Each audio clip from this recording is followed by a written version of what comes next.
I think every single one of us has woken up and been like, "Yep, life is a little bit worse than it was."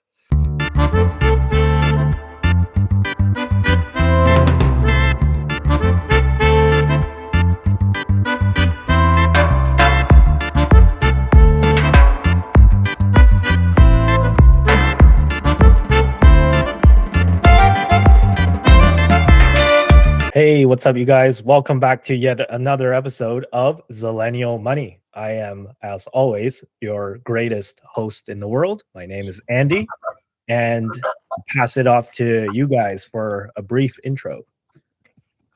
Yo, what's going on? It's Dominic. So be sure to like, follow, and subscribe to our channel and our Clips channel too as well. And yes, don't worry, we're going to be talking about Bitfarms. So don't worry, you'll hear about Bitfarms soon. And did I mention Bitfarms? Yeah, we're going to talk about Bitfarms. So look forward to that. Well, as Dom suggested, we have a pretty packed show, including content about Bitfarms. So it's going to be a lot of fun. And friendly reminder, I am Tristan. So yeah, let's get into it. Yeah, thanks. In case I wasn't clear, our first story of the night is Bitfarms.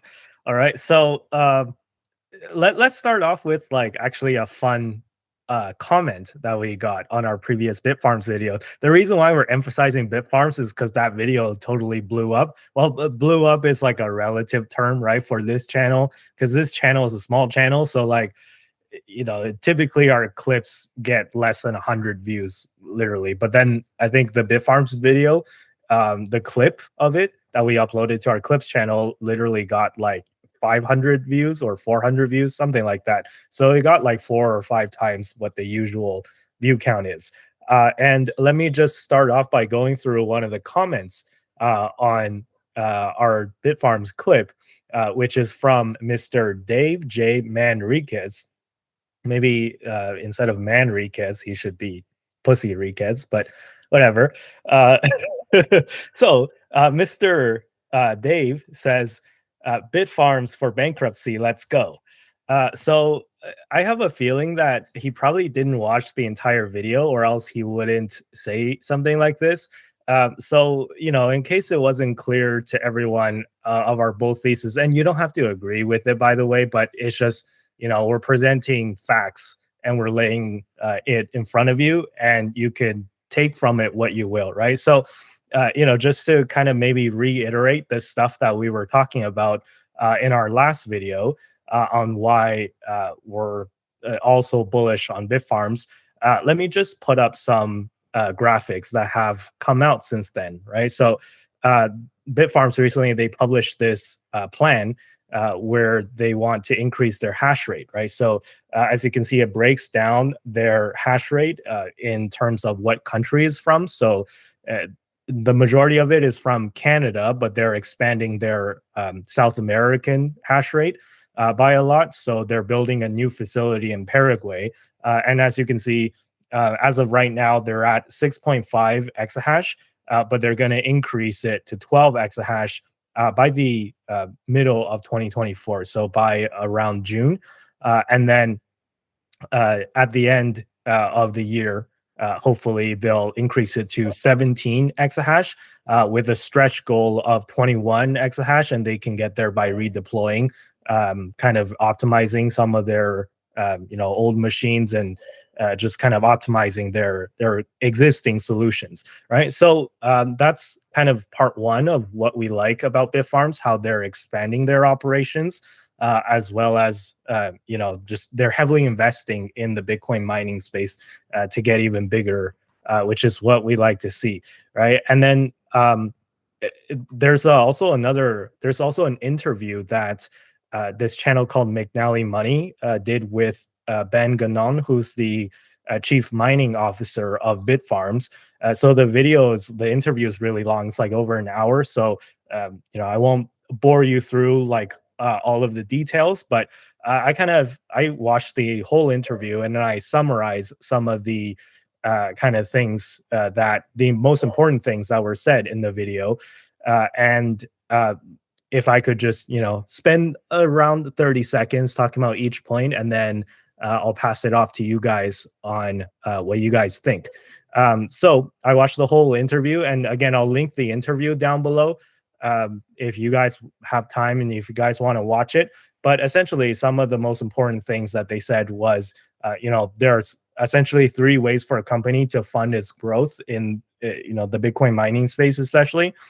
So they either take on debt, they either sell equity, or they use cash flow from operations, right? So I think what happened with Bitfarms is back in, I think, 2021 and 2022, they had a bit of a tough time because, they took on a lot of debt, and then the crypto winter hit, and then, they had to pay back that debt, and they weren't that profitable, and it was a tough time for the company. So what essentially they were saying is that they're trying to be more careful in terms of the taking on debt part. Selling equity, this is something that they have been doing. They've published a new $375 million at the market program, and basically what that is a plan to sell stock, right, to dilute shareholders. And I know, like, people don't like dilution, and I hate dilution. But at the same time, it's one of the tools that the companies can use to kind of leverage their operations and kind of spend the money now, dilute some shareholders, right? Spend the money now, and then to build up their hash rate more in the future. So, again, this aggressive expansion plan, it's not free. It's actually extremely expensive because they got to buy new hardware and build facilities. So they have pulled on the sell equity lever, and then they're also obviously using the cash flow from mining Bitcoin to grow. So number two, Bitcoin is domiciled in Canada. This is like more of an accounting thing. So in Canada, most companies, they rely on IFRS, which is a different set of rules than a lot of the US GAAP accounting rules. So this is just kind of like, because somebody asked an accounting question on the show, and it's just like Ben Ganon, the chief mining officer, was just explaining how they actually mark to market every day the Bitcoin that they have on the balance sheet, meaning that they record down what the closing price of Bitcoin is at the end of each business day, and then they update the fair market value as we go along. So they actually do that every day already, which is a little bit different than the way they do it in the US, I think. So number three is that Bitfarms leverages this plan called synthetic HODL, which is a strategy of buying call options on Bitcoin. So buying call options, basically, it's leveraged in a way such that you're using less money to control more Bitcoin. It's kind of like exactly like how call options work in stocks, right? So they have 135 call options with various expiration dates ranging from 6 to 11 months. And then they're up apparently hundreds of percentage points on all of those options because Bitcoin has gone up by a lot. So, and they bought these call options like way back in the day, back in 2023, when Bitcoin was like less than half of what the price is now. So that strategy has apparently worked out pretty well for them. And it's freed up a lot of capital that they can use elsewhere. So number four, again, we mentioned the $375 million at the market dilution program earlier. So this is just like a way to grow the company, right? Yes, it does dilute shareholders because they're issuing new shares. But last time they did an at the market program, they only used 50 to 60% of it over the course of 2 years. So the $375 million ATM is going to be more than enough to fund all of their growth in 2024 to get to 21 exahash. So that's number four. Number five, management made the decision to skip a generation of mining machines, the XP model. So in retrospect, now that we're on to the next generation of mining machines, it seems like this was a smart decision because the XP model, it didn't offer a big enough jump in performance. and it would have been kind of a waste of money to buy the XP model and then to have to buy new ones again, because the new ones, like after the XP model just came out. So they would have been already a generation late if they had bought the XP model. Instead, they saved the money and then they can buy the latest T21s, I think they're called, which are a lot more efficient. So that's number 5. Number 6, management is focused on growing hash rate right now. So there are no immediate plans to increase the Bitcoin HODL position. And I'll be honest, this part was kind of disappointing because, if Bitcoin goes up, like if you have a big HODL position, then that'll help a lot by like increasing the value of the company, right? Because as I said earlier, they mark to market these, Bitcoin holdings all the time. So if you have a huge Bitcoin bag that you're holding, well, then this will help you down the line. But right now they're focused on growing, and then they still do have that synthetic HODL that I mentioned earlier, which is working out well. So they do have some HODL. It's like 800 something Bitcoin. It's not very significant, but it's not like they have zero. So bit of a mixed bag here, I would say. I would like them to maybe increase the HODL bag a little bit more in the future. With regards to Bitfarms' exposure to South America, some people are worried about South America because of, certain political stability issues that a lot of those South American countries have had in the past.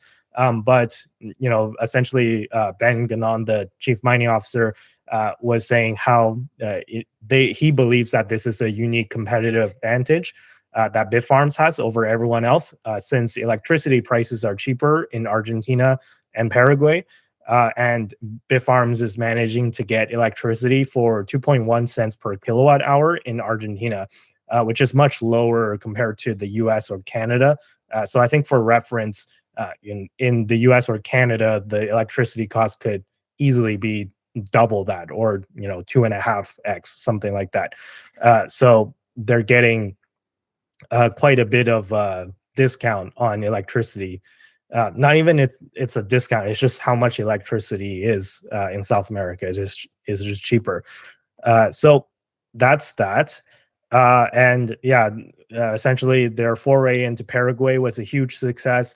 Paraguay was the first site that was the site that was built in a fraction of the time that it would have taken to build it anywhere else if it was in the US or Canada. So pretty good successes in Paraguay.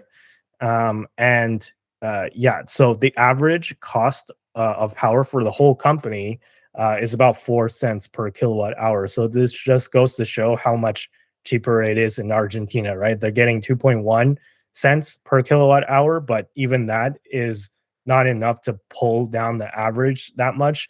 And the average is 4 cents, which is still not bad. But it just goes to show how much cheaper electricity is in South America. And number 9, the new Paraguay site is construction is underway for that, and it's on schedule. And again, Paraguay has cheap electricity and is one of the only places where electricity prices are projected to go down over time. So that's something that's very good, I guess. So it's going to be cheaper for them to mine in Paraguay in the future compared to now. So there's that. And then number 10 is some Bitcoin companies are looking into getting into AI and stuff like that. Hint, hint, Hut 8, companies like that, which is not even a Bitcoin miner anymore, in my opinion.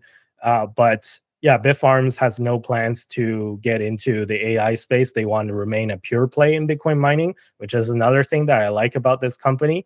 Number 11, MicroStrategy has gone up a lot recently, as some of you know, and also the spot Bitcoin ETFs and stuff. So it's like, somebody asked Ben Gannon, why do you want to buy, like, why should somebody buy Bitfarms stock as opposed to MSTR or the Bitcoin ETFs? And essentially the response to that is that Bitcoin mining companies, they represent a great way to capture the upside of Bitcoin. It's kind of like a leverage play almost.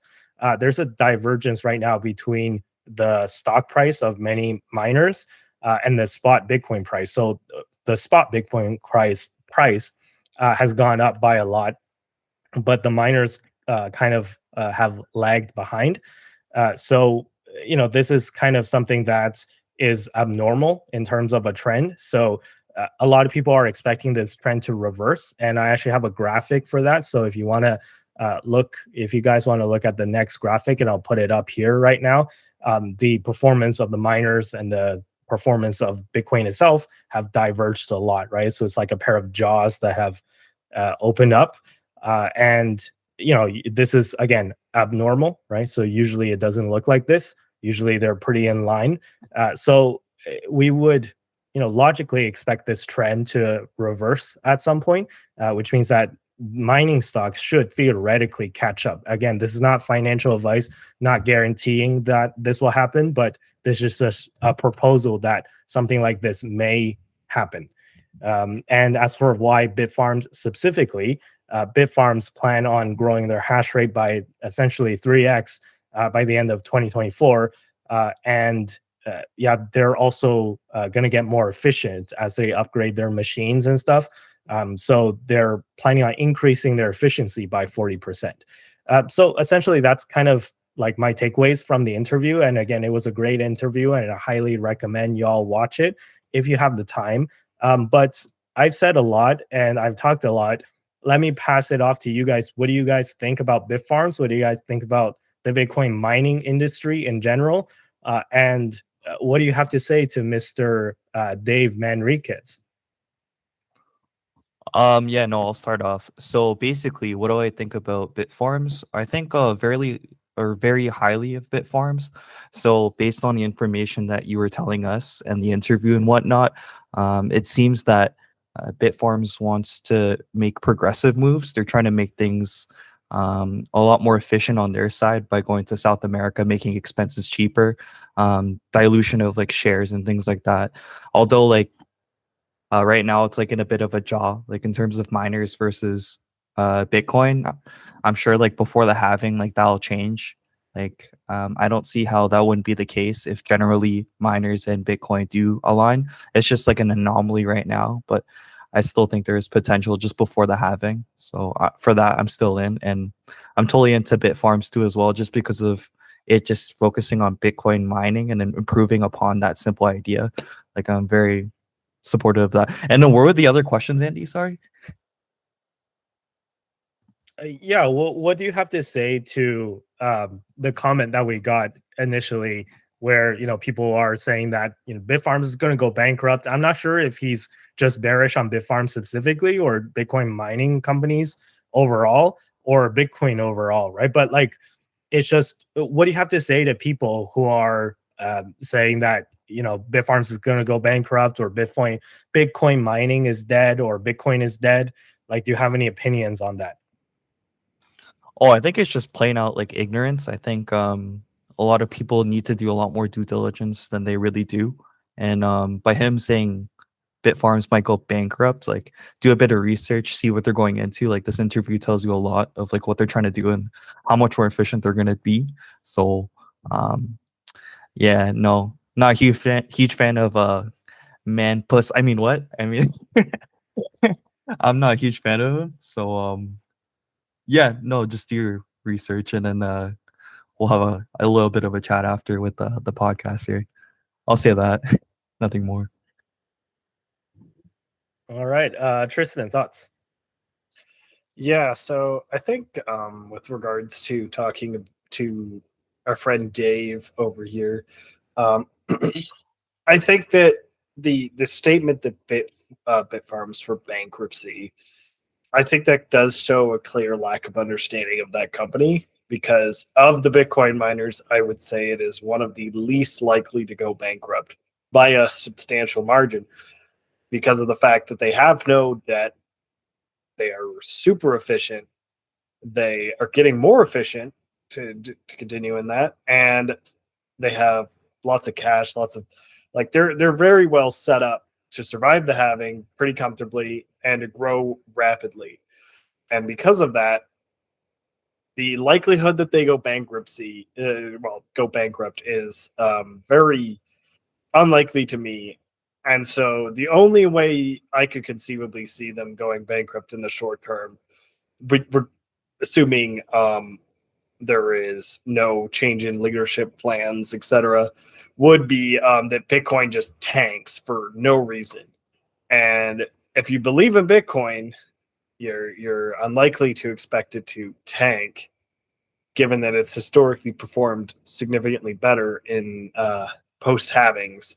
So I think that Dave is probably just taking a bearish stance on Bitcoin and by extension the Bitcoin miners in general, which is, fair to say. I don't think that Dave is going to be profiting from the halving and the Bitcoin miners, which is to each their own. But I would say that this is definitely an opportunity. There's definitely an opportunity here that I think that will be missed out by our good friend. And I think in that regard, I think Bitfarms in general has a lot of potential. As I mentioned, they're becoming more efficient, and they have a lot of value to offer. And the Bitcoin miners have a tendency to periodically just diverge completely from Bitcoin's pricing. And because of that fact, there is a bit of a disconnect between the pricing with Bitcoin and the pricing with the Bitcoin miners that I find are often an area where you can take advantage of the disconnect, because there's no way that Bitfarms as a company, is worse than it was when Bitcoin was at its all-time high previous, not like this time, but the previous all-time high. There's no way Bitfarms is a worse company now, yet they're being priced at a lower value. And if we even take that into a shorter time frame, they're being priced as if they are a worse company than they were in December. Well, they're the same, if not better, a company as December, and yet Bitcoin is far higher in price than December. So the question on that front is just not necessarily a question, but there's clearly a disconnect between the value of Bitcoin and the value of the miners that generate Bitcoin, and therefore would benefit from an increase in Bitcoin's price. So I think there's a lot of opportunities there in Bitfarms. Not financial advice, just to be clear, but I think that Bitfarms. Well, there's a lot of opportunities in the mining space in general, and I think that Bitfarms represents a very strong option from a risk to reward perspective, because of the fact that I think they're so unlikely to go bankrupt. They have a lot of money. They have a lot of they have no debt and all that. They're well positioned to survive the halving very comfortably and still be very profitable post the halving. So I think that's really the gist for my perspective on Bitfarms. What is it with people named Dave and being bearish on Bitcoin? Because we will actually talk about another Dave that is different than the first Dave that we talked about, who is also very bearish on Bitcoin later. But yeah, anyways, yeah. So another question to you guys, maybe before we move on. So if we go back to that chart where the jaws have opened up between Bitcoin and Bitcoin miners, if I could just explain that chart a little bit more, because a lot of people might not, know how to read this chart, but essentially this is a comparison between the Bitcoin spot price and the Valkyrie Bitcoin miners ETF. So this is ticker symbol WGMI. So it's WAGME. So WAGME, in case Valkyrie has really funny tickers sometimes. They're the guys that made the Burr ETF for spot Bitcoin, as in the sound that the money printer makes when it whirls up, BRRR, right? So that's their ticker for the Bitcoin ETF. But this ETF, the miners ETF, WAGME, WGMI, means we are going to make it. So it's a thing that that people say in the Bitcoin space, like we're gonna make it, right? Like we're gonna make big money. Essentially, that's what it means. And then as an insult to people who are not gonna make it, guess what the acronym is, right? Like not gonna make it, or NAGME, or whatever however it's pronounced. I've only seen it written down, so I don't know how people actually say it, but it's NGMI, right? Not gonna make it. And yeah, both of our Daves that we're gonna talk about today are clearly not going to make it. Anyways, yeah, it basically, like the jaws of this, the jaws have opened up, right? Like the Bitcoin price has gone straight up, and then the miners have gone pretty much straight down. So, what do you guys think is the cause of this divergence, if there is any? Right? Because maybe you can argue that there is no cause. This is just how things happen, but maybe there is a cause, right? Like, what do you guys think? So the reason for that divergence, at least one of the reasons, I think, in my opinion, is that the Bitcoin miners will see a massive reduction in the production of Bitcoin caused by the halving, which means that their theoretical revenue, assuming Bitcoin stays at current pricing, gets cut in half, which makes them a little bit more risky to hold going into the halving because, if your revenue is functionally being cut in half, what does that do to your profit margin? What does that do to the company's ability to sustain itself? Are they going to, some of them may go bankrupt because suddenly they go from profitable to not profitable. So I think that factor right off the bat makes people a little bit more bearish on them or suspicious of them because, why would I park my money pre-halving in the Bitcoin miners and get the risk of the Bitcoin miner going bankrupt, when I could park my money in just Bitcoin itself, which historically has proven to go up after a halving. So I think there's a lot of that going around where people are concerned about the additional risk of the company aspect of the miners. Don, what do you think? I don't know if I'm like knowledgeable enough to specifically answer this, but like this is kind of what I think it could be. It's just that so after the halving, mining actual Bitcoin will be a lot more difficult because of the shortage of supply. And so with that being said, it might be a kind of a risk for a lot of people just because if it's a lot harder for companies to mine Bitcoin, then productivity and like their whatever you want to call it, like is it market cap? I'm not really sure. Like their productivity of like creating more revenue might be a little harder for them because mining might be a little more difficult. So people don't really like that and like don't have a really good taste in their mouth about that. So that's just my only theory in regards to that. I'm not entirely sure, but I would think that would be why too. Yeah, just I to think jump in. Yeah, go ahead. In here quickly. Also, I just want to also reference the fact that a lot of these miners have been doing dilution, which also makes them a little bit more risky from like an investor's perspective because you don't know if you're going to suddenly have the company issue a bunch of shares which dilute your value, which only benefits you if they spend that money in a way that generates more revenue. So there's also that risk as well. Sorry, Andy, go ahead.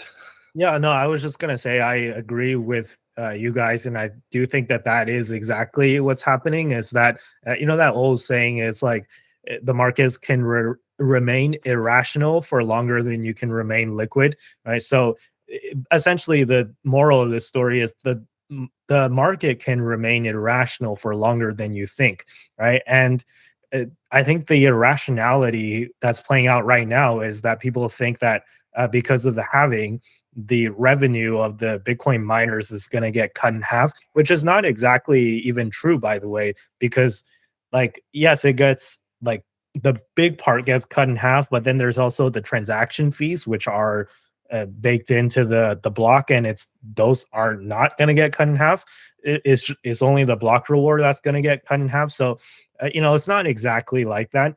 But yeah, people are kind of being irrational that if the revenue gets cut in half, then that means that all these miners are going to go bankrupt. Where the reality is much more complicated than that. It's not like the miners don't know that the halving is coming, right? So they've had years and years to prepare for this.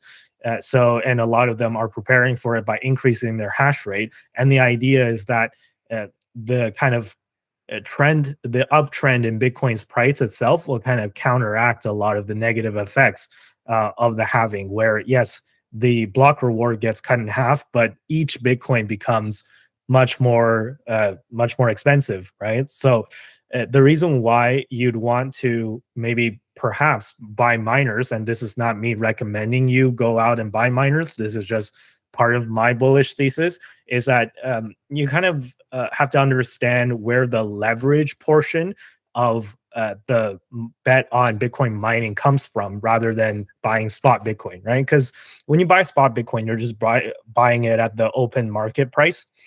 But when you're buying miners, the miners are mining the Bitcoin using their electricity, right? So they acquire each Bitcoin at the price of the electricity that is needed to generate each Bitcoin. So, for example, let's say Bitcoin is $60,000 right now, and it costs the miners $30,000 to generate one Bitcoin, right? If you just divide the block reward by the amount of electricity they needed to expend to get the block, right? So let's say their average electricity cost per Bitcoin is $30,000. And I think that's relatively accurate to where a lot of the more efficient miners are. They're around, $30,000-$40,000 per Bitcoin in terms of electricity costs. So essentially what they're doing is the miners are buying, quote unquote buying, right? They're not actually buying, but they're buying the Bitcoin using their electricity, which costs them, let's say, $30,000. And they're able to immediately sell it onto the open market for $60,000. Whereas if you, who's not a miner, if you're just a investor on the market, you have to buy it for $60,000 and hope the price goes up from there, right? Whereas the miners, they're able to acquire the Bitcoin at a much lower cost. So that's kind of where the leverage factor comes from. It's not leverage in the sense that in the traditional sense where I borrow a bunch of money and invest it. It's leverage in the sense that it's like a little bit of money can generate a lot of money, right? Like a little bit of investment into, well, not a little bit, but like relatively speaking, right? A little bit of money input it into electricity in the form of electricity into the machines generates Bitcoin, which can be sold for a lot more money. So that's kind of where the leverage bet comes from. And this is why potentially, maybe this would be one reason why you would want to buy the miners as opposed to buying spot Bitcoin. But this is just kind of my opinion and my bullish thesis. And again, overall, I'm super happy with the way that Bitfarms is conducting their business so far. And I'm not seeing any red flags or anything. So I think they're doing a good job so far. And I think that the market will eventually become rational again, right? Again, markets can remain irrational for a really long time, and when nobody knows exactly for how long, and it's kind of a fool's errand to try and time it and trying to bet against it, even where a lot of people try doing that and they just completely implode their accounts. So, don't recommend day trading or anything, but eventually, over the long term, I do expect this trend to reverse, meaning that the jaws will close between the spot price and the miner price. But yeah, any additional comments before we move on to the next story? All right, great. Let's move on to our second Dave of the day, which is Dave Ramsey. So Dave Ramsey had, if you guys don't know who Dave Ramsey is, he's an old guy, right? Just call it what it is. And this is not like me trying to insult him. This is just like me saying the facts, right? He's an older guy, and he has a show where he teaches people personal finance and stuff like that. So he's notoriously bearish on Bitcoin. Like he's one of the most biggest non-believers of Bitcoin, I guess you can say. And yeah, basically he got a question from a viewer on whether there should be an allocation to Bitcoin, right? So I think the viewer was mentioning like, why not put 5% of the portfolio into Bitcoin, because it has an ETF now, it has $1 trillion market cap, blah blah blah, right? And my man Dave was just not having it. So I've told Dom and Tristan to watch the clip of that, so I'm not gonna play it live, but I will try to grab kind of part of that clip and then insert it into the episode. So why don't I do that right now, and then you guys will see it in post. So let me insert that clip. Comes from Jason in Connecticut, who's also not evolved. Can we start treating Bitcoin the same way you would treat single stocks? Crud, son. I understand you're not a fan. No kidding. Where'd you figure that out? But an asset with $1 trillion market cap is not a beanie baby. No, but it's still thin air. Ask people like Warren Buffett, who says if he doubled the amount he had put in Bitcoin, he would still have zero because that's the amount he's put in Bitcoin. I'm going with Warren on this one. Not saying you have to add it to your portfolio, but it's a good enough asset to invest 5%. No, it's not.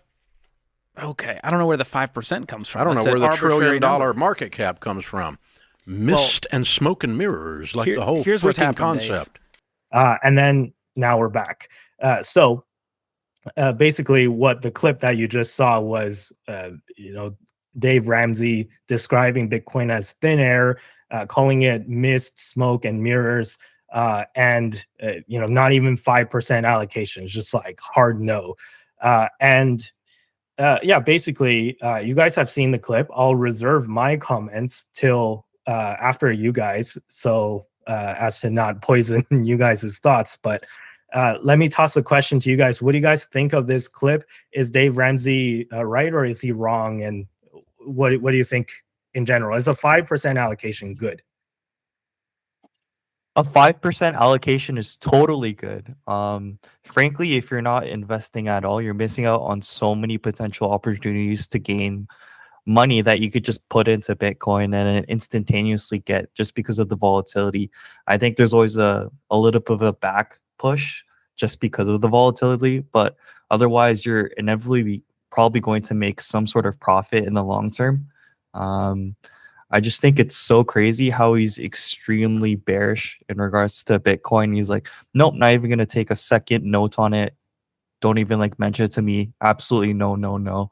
I think it's just a little boomerish, I'll be honest. But honestly, I think he just needs to stop living in the 1960s and start living in 2024 a little bit and just open your horizon a bit more. I think problem with a lot of people is that when they get really comfortable with something, they get comfortable. I don't know if that's necessarily a good thing for everyone. It's always good to innovate and always like learn new things and just rediscover how to do things always and not just like stick with the comfortable. Because I think if you're not in Bitcoin, you're probably going to miss out on a lot of opportunities, not even from like a investing standpoint, just from a currency conversion standpoint. Like the currency itself and like the transferring of Bitcoin is also really good in itself, but that's a whole nother topic there. But yeah, I think he's crazy. I think it's pretty clear when you pull out an anti-Bitcoin take on a relatively pro-Bitcoin podcast. We're not going to really agree with him. We are a little bit biased on that front because obviously we do have belief in Bitcoin.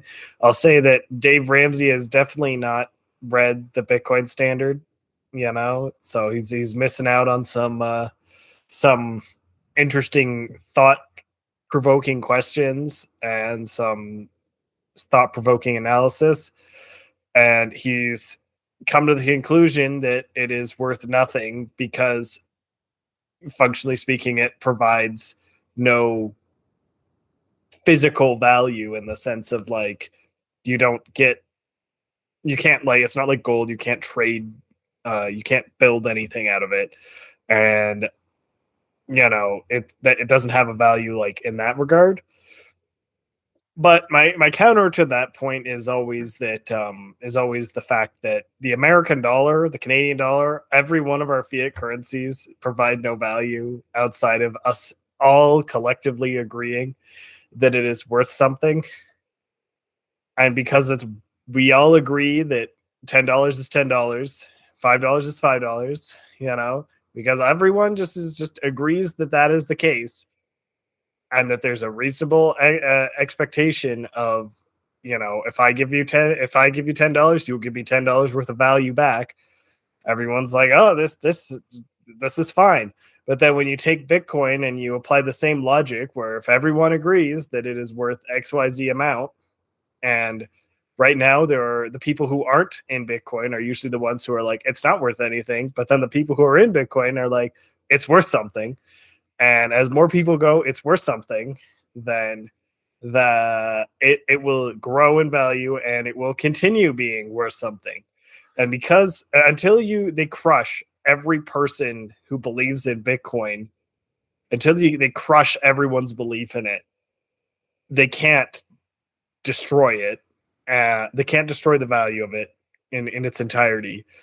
And the only way you're going to do that is by somehow convincing people to not adopt more. And as we can see with the ETF, the spot ETFs and everything, people are willing to invest in this. People are willing to buy this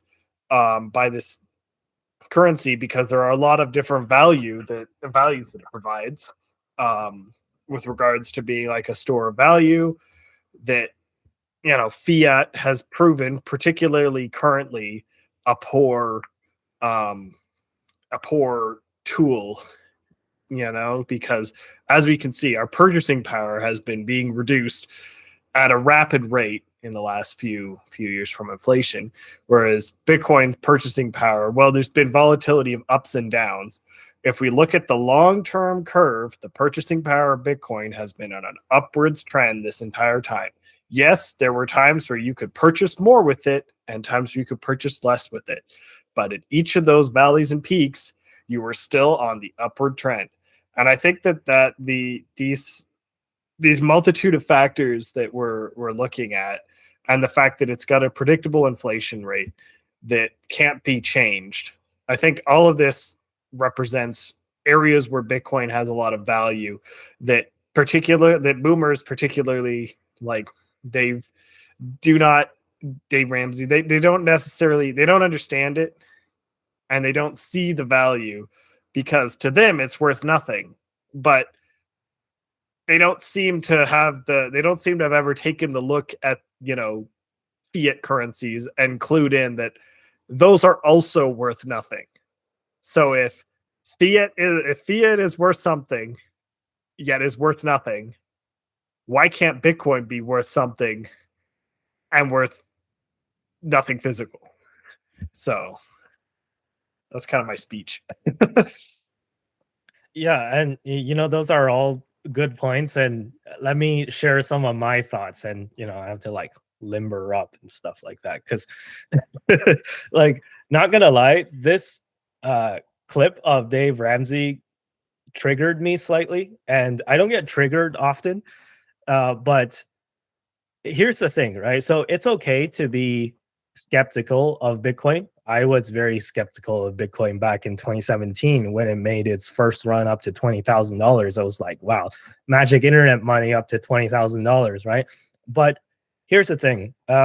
It's okay to be skeptical, but I think you still have to have an open mind about things, right? And on this show, I think that we do have an open mind for a lot of things, right? So if you were to tell me that NVIDIA should be valued at $1,000 per share, that's an argument that you can make. And, I think if you provide enough data, enough, justifications for it, we would be open to potentially having a discussion about that, right? So if you wanted to make a proposal that this magic internet money thing called Bitcoin could be the world reserve currency, hey, maybe like that's an idea that we're willing to discuss and even accept in this case, right? So it's just about having an open mind, and it's clear to me that Dave Ramsey does not understand anything about Bitcoin.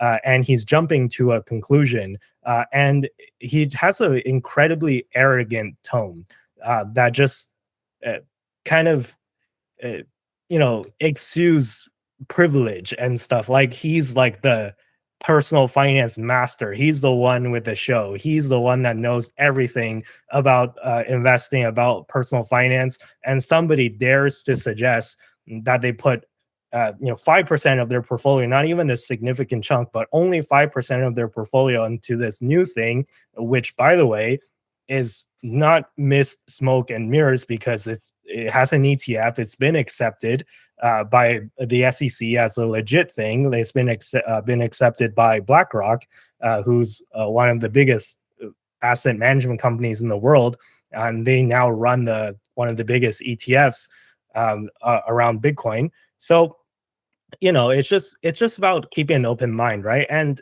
again, as I said, it's okay to be skeptical of new technology, and I'm sure everyone is skeptical to a certain extent. But I think Bitcoiners in general, or just people who are focused on innovation in general, they keep that channel open, right? So if they keep that channel to new ideas open, and Dave Ramsey is totally not doing that. So this kind of like arrogance really bothers me, and it's not that I'm like concerned about what Dave Ramsey does with his life and his money, because like I couldn't care less if he never buys a single Satoshi in his life, right? Because he's already rich and he has real estate. I think that's how he got rich in the first place, which is another conversation that we can have, where like boomers, let's just say, right, like old people in general, they bought their house for like $10,000, and then it ended up doing like 50x over their lifetime, and then they think that they're like a genius investor, when in fact all they did was just buy a house, right? So that's a whole separate conversation. But essentially, it's like Dave Ramsey, I think he's pretty well off, right? He has his own show and he has his own business, and he has like he's not going to go hungry no matter what happens, right? Even if he doesn't buy Bitcoin. But this cannot be said for a lot of the people that are calling into his show asking for his advice, right? So they go to this old sage who is supposedly a master at personal finance and investing, and they ask him like about Bitcoin, and he's totally dismissive of it. And then I'm afraid that people will actually listen to him and then be denied of this great opportunity to protect their wealth from inflation, right? So this is kind of the sad part about what's going on with Dave Ramsey. And he has a co-host, so I'm not sure who that gentleman is, but he looks like he's a much younger gentleman. So he's kind of also in agreement with Dave Ramsey that it's all smoke and mirrors. And I'm sure if you're a co-host on his show, you're probably pretty well off as well. But again, it's just kind of sad that I think it's like watching a train going down a cliff and warning people about it, and then nobody believes you, right? And then you have all these like people that are in power that are already rich, telling everyone there's nothing to worry about. Just save your dollars, put it in a savings account, earn your 3% interest, and be happy with it. You can eventually buy a house in 20 years if you put away like your money and put it in a government bond or in a savings account. And it's just like, that's just not going to work, right? So it might have worked for Dave Ramsey when he was young, because when he was young, houses were $10,000 or $20,000, right? So again, this is just kind of the sad part about this whole thing, and why like it triggered me, because it triggered me not because of Dave Ramsey himself, but like I'm triggered on behalf of all the people that might end up getting misled. And yeah, that's just my opinion. And one last thing I'll say is that whenever there's a new technology, I think in general, and I tweeted about this as well on X, where you essentially have three options to deal with any new technology.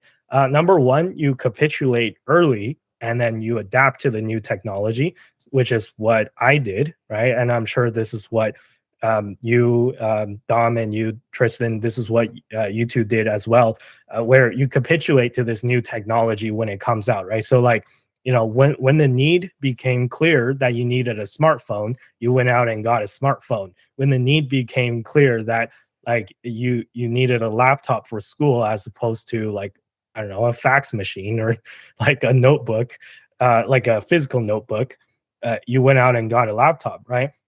You capitulate to the new technology, and there's new technologies that come every decade, 100 years, whatever, right? So like when the car came out, a lot of people capitulated and gave up their horse and bought a car. So that's option one.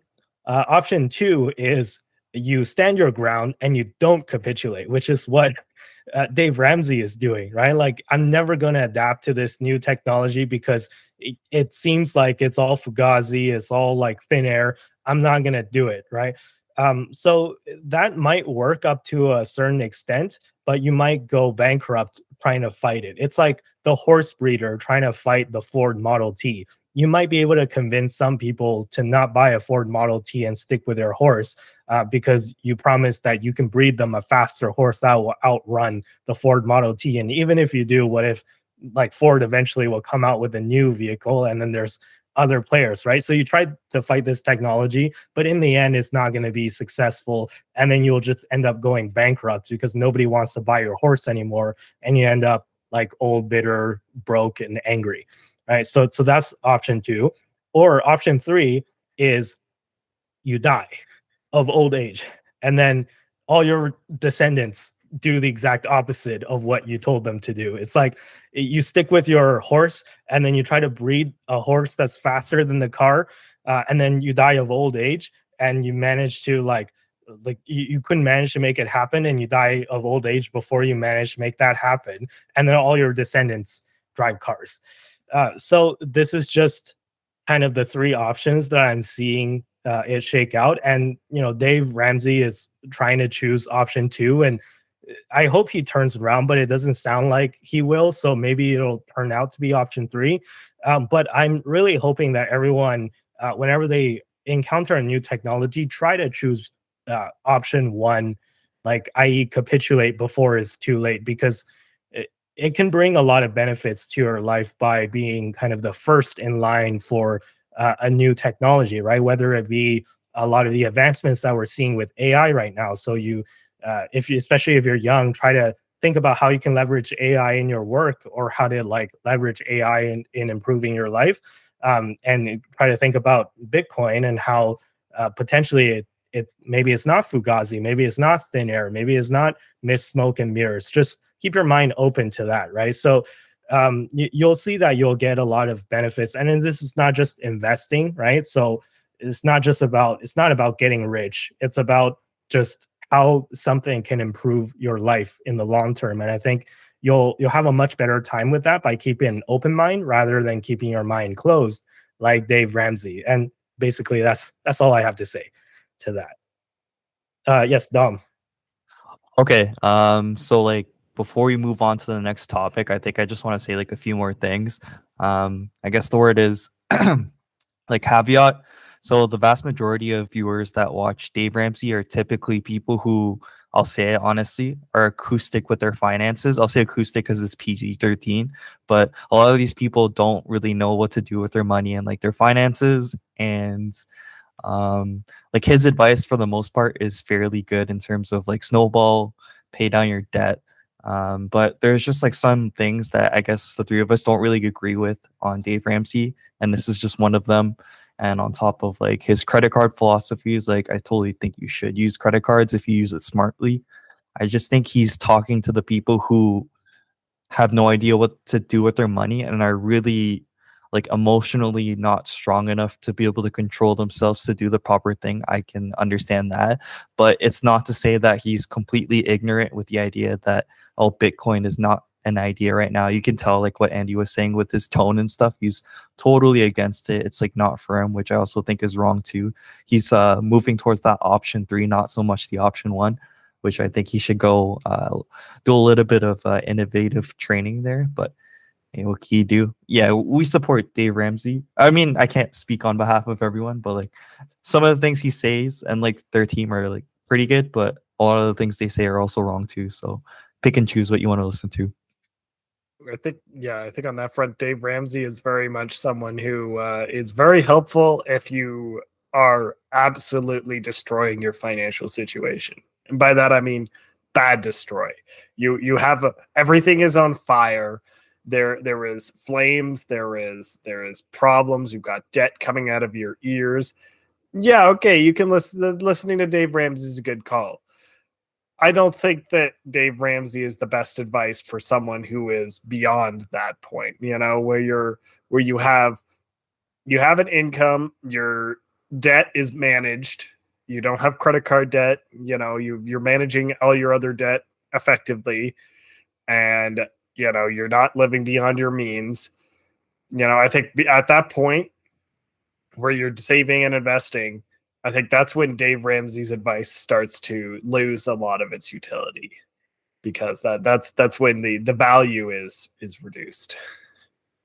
Yeah, I wouldn't say I support Dave Ramsey. And again, I'm not really not trying to make this personal, right? I have no like personal beef with Dave Ramsey, but it's just judging from like, it's not just this clip too, by the way. It's like a lot of the other things that he's said in the past. It's like I feel like he's more of a psychiatrist rather than an investor, right? So if you need a psychiatrist, you call Dave Ramsey to like, he's like the coach that like talks you out of like, you being scared for the big game. But in terms of actually how to like win the big game, I don't think he's the man for the job. And if you had $1 million and Dave Ramsey was your portfolio manager, I don't think he would outperform the S&P 500, for instance, right? Or if he were to outperform it, he would like mostly buy the S&P 500 index funds and then maybe buy a couple of things, which is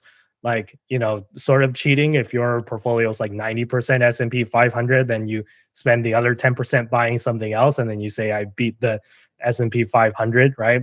Probably you won't beat it by much if you do. But yeah, essentially, the point is I wouldn't trust Dave Ramsey with investing and beating the market and delivering like a good return, just because I think a lot of the mentalities that he has is very like fiat based, right? So like, don't use credit cards, save your money, put it in a savings account, just very, I think, surface level stuff that like if you just go to like you're better off going to anyone who's built like a successful business, especially in tech. I'm not saying that Dave Ramsey hasn't built a successful business, but it's mostly I think his show that made him famous. But I'm talking about people that have built like big companies, like for example like Elon Musk or Jeff Bezos, or I think those people have a lot better of a grasp of investing in the business landscape than someone like a Dave Ramsey. So it's just my opinion. Again, not trying to make this personal.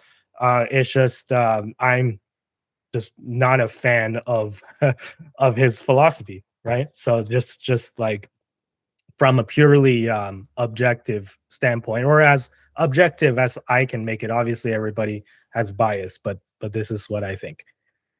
His advice is very much like your parents' kind of advice, like pay off your credit card, go, don't have debt. Like it's very much like exactly what I would expect from like parents from that era.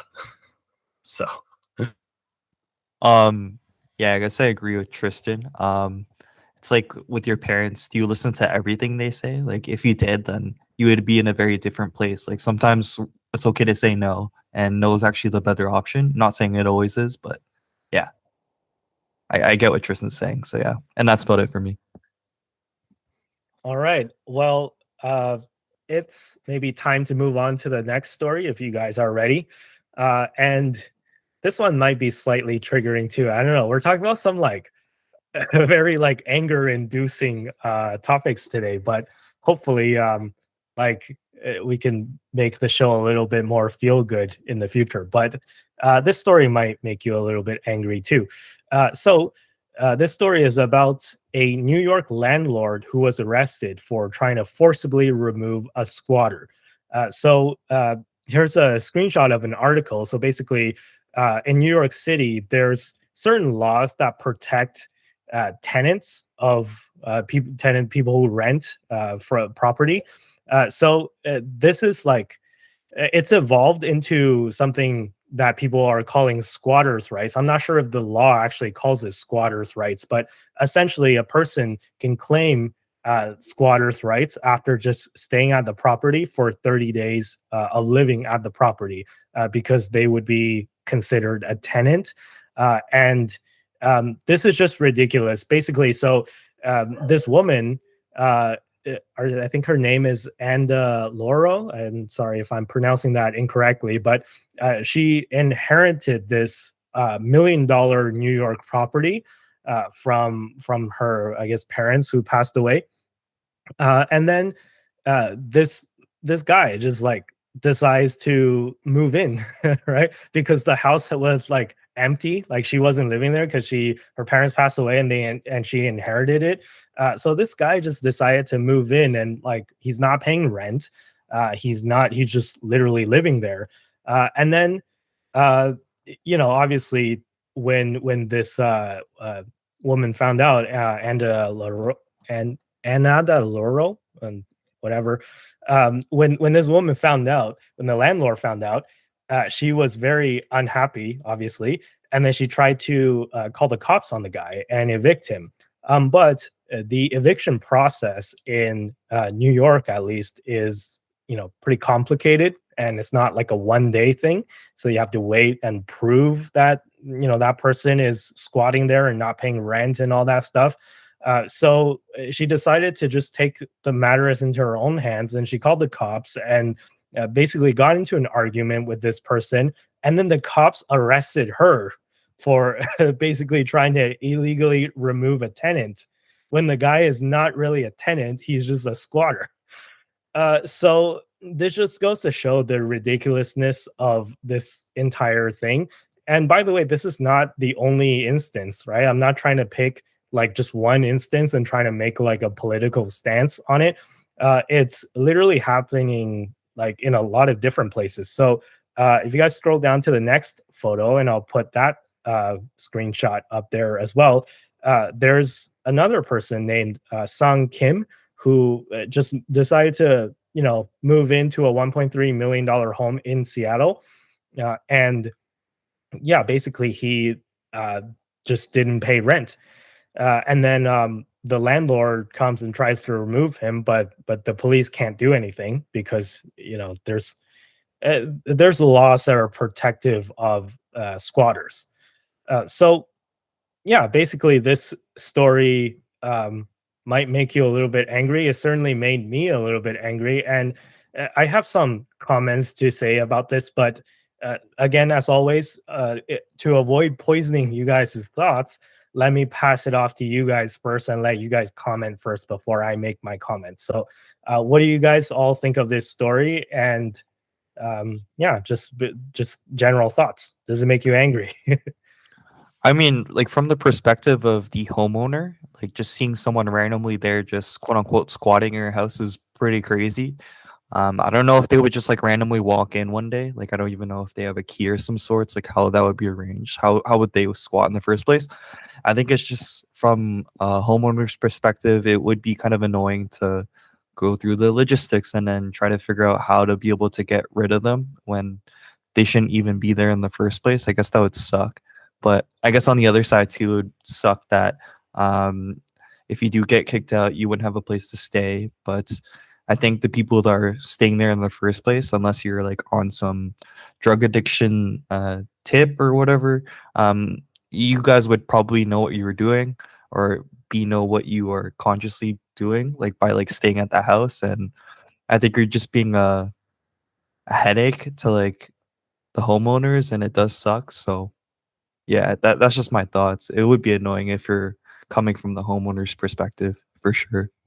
Yeah, I think like, well, I understand that there is a lot of importance to having tenant laws that protect tenants so that shitty landlords can't you know mess things up and be a nuisance and harass the tenants, etc. Basically all those laws to stop them from also like raising the rents unexpectedly and all of that. I understand that these are laws that are important, and they are a important part of society, and they're pretty valuable. That being said, the scenario with squatters becoming tenants I find very strange, because usually a tenancy implies an agreement with the owner and the tenant that they will reside in the property and pay the owner some form of compensation, typically money, rent money. So with this squatting thing, there is no relationship between them. So I don't understand how they can just gotta move in here and then take over the house and then just be treated as if they're tenants with all the protection of the tenants. Like, that doesn't make much sense to me at all, because they're not tenants, they are squatters. There is a difference. And I think from like a someone, if you're a landlord, the and especially if you're like trying to do the right thing and like try to be reasonable, like I think it would be pretty ridiculous if these squatters moved into your house. You can't get rid of them, so you can't replace them with someone else who is willing to pay rent and willing to contribute to the agreement, so that you're both benefiting from the agreement. Then I think, and to be clear, I don't think that landlords and tenancies is always a benefit for both agreement, but it's pretty clear that the squatters are benefiting a lot and the landlord is benefiting not at all from that scenario. So I think that's a pretty frustrating ruling, as we can There's see. also the aspect of like, what if someone, let's say they sign an agreement and then they start paying rent initially and then they stop paying rent, and then they essentially, I guess, they would become a squatter, right? And then again, this is all like people just leveraging this kind of loophole in the system where it's difficult to evict someone because of these like tenant protection laws that have been passed. So if someone, let's say they move in and then they start paying rent, and then one day they just suddenly stop, and then they don't give you like a valid reason, and they just don't want to pay it no matter what, and it's been like months and months, do you agree that they would become a squatter? And then, what do you think of that scenario? Like, should they be still eligible for tenant protection in that case? Well, in that case, they're just an 8-hole. But like honestly, no, I'm kidding. It's hard to say. So like, yeah, they are paying rents, and then eventually they stop paying rents because of like life circumstances. Like, I guess that's unfortunate. Like, I feel sorry for them. But I think as an individual in society, it is your responsibility to pay rents. You do have an agreement, and it wouldn't be fair to like the homeowners that need to pay for utilities bills and the property and etc. So it's really difficult on like what's right or what's wrong here. But yeah, what was the question again? Sorry. It's like, do you think that it makes a difference if someone just decided to move into an empty house because they found an empty house, or if they like moved in, try to pay rent, realize that they like couldn't afford the rent, but they stop paying, but then they don't move out either? So like, are those two scenarios the same? Should like one be entitled to tenant protections and the other not, or should neither be entitled to tenant protections? And what do you think of those two different scenarios? Like, does it make a difference in your mind?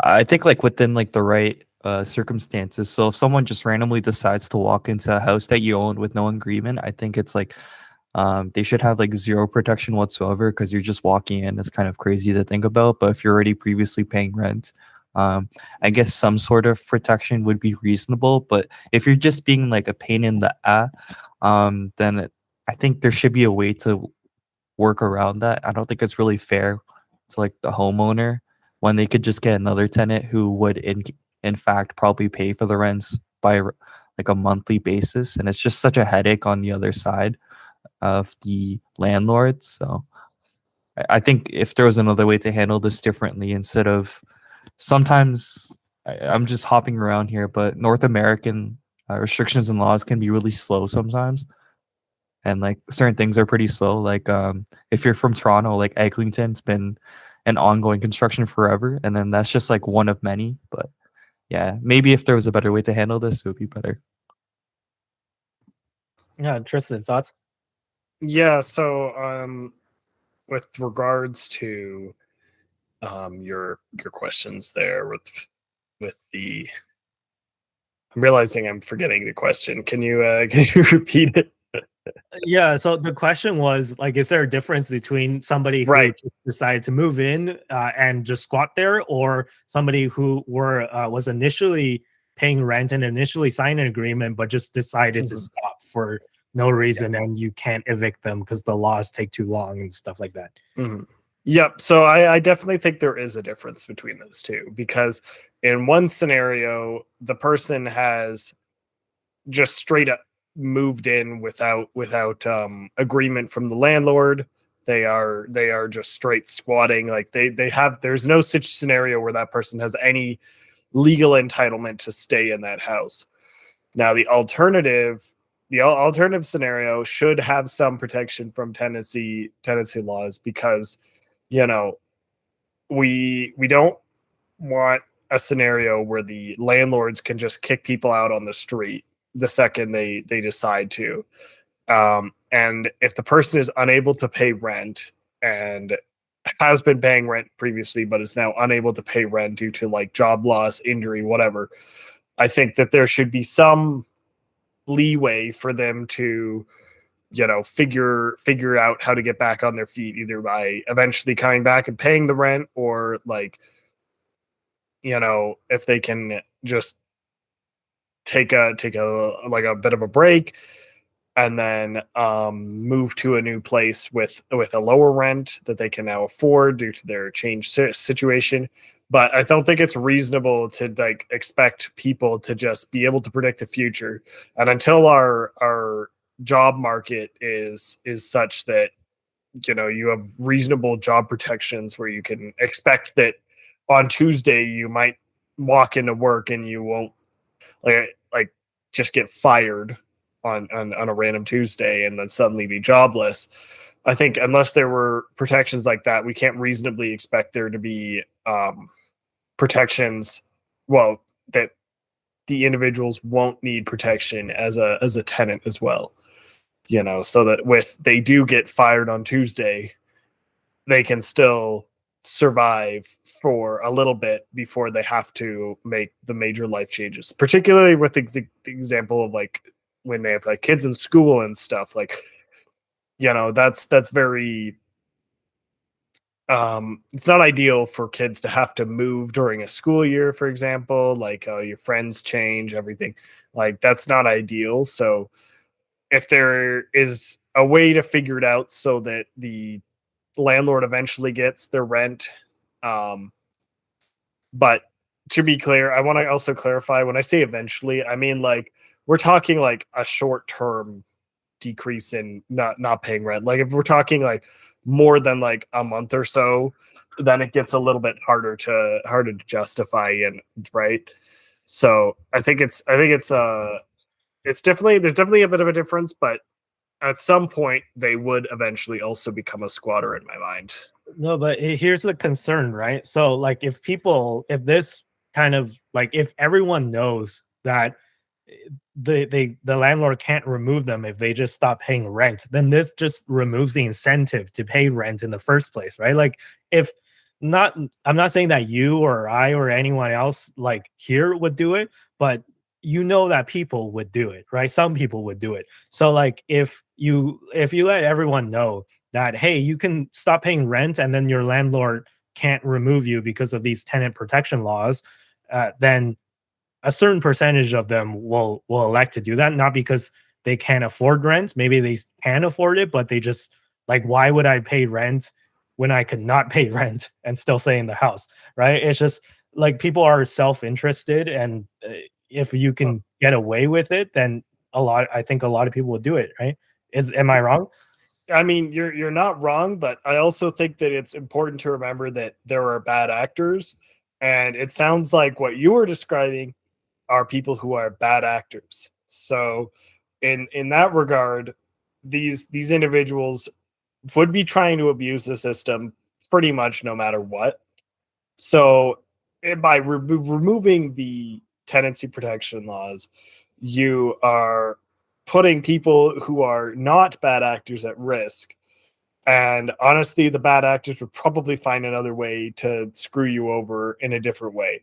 So I think that, and also from a like a landlord's perspective, you should be trying to establish if your tenant is a potential bad actor who is going to, do exactly what we've described with the pay a little bit and then stop paying, right? So it there's also a bit of, you should be looking into this as well as a landlord to protect yourself from this scenario. And if they're a potential bad actor based on previous landlord references, etc., like, then not to rent to them. And theoretically, if everyone is aware not to rent to the bad actors, then the bad actors will have nowhere to rent and nowhere to live.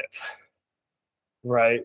So Yeah, no, I totally get what you're saying, right? But I think this kind of maybe relates a little bit to what we talked about last week with the car theft. It's like, if you make crime easier to perpetrate, then the crime rate will go up because it just is easier to do, right? So yes, there are a certain number of bad actors in this space that will maybe squat on places regardless of what the laws are. But if you make squatting easier, then some people might not have taken that leap to actually committing squatting if it was more like cracked down upon. But then now they see it's easy to do, and the police can't do anything, and the police will actually arrest the landlord for trying to remove you.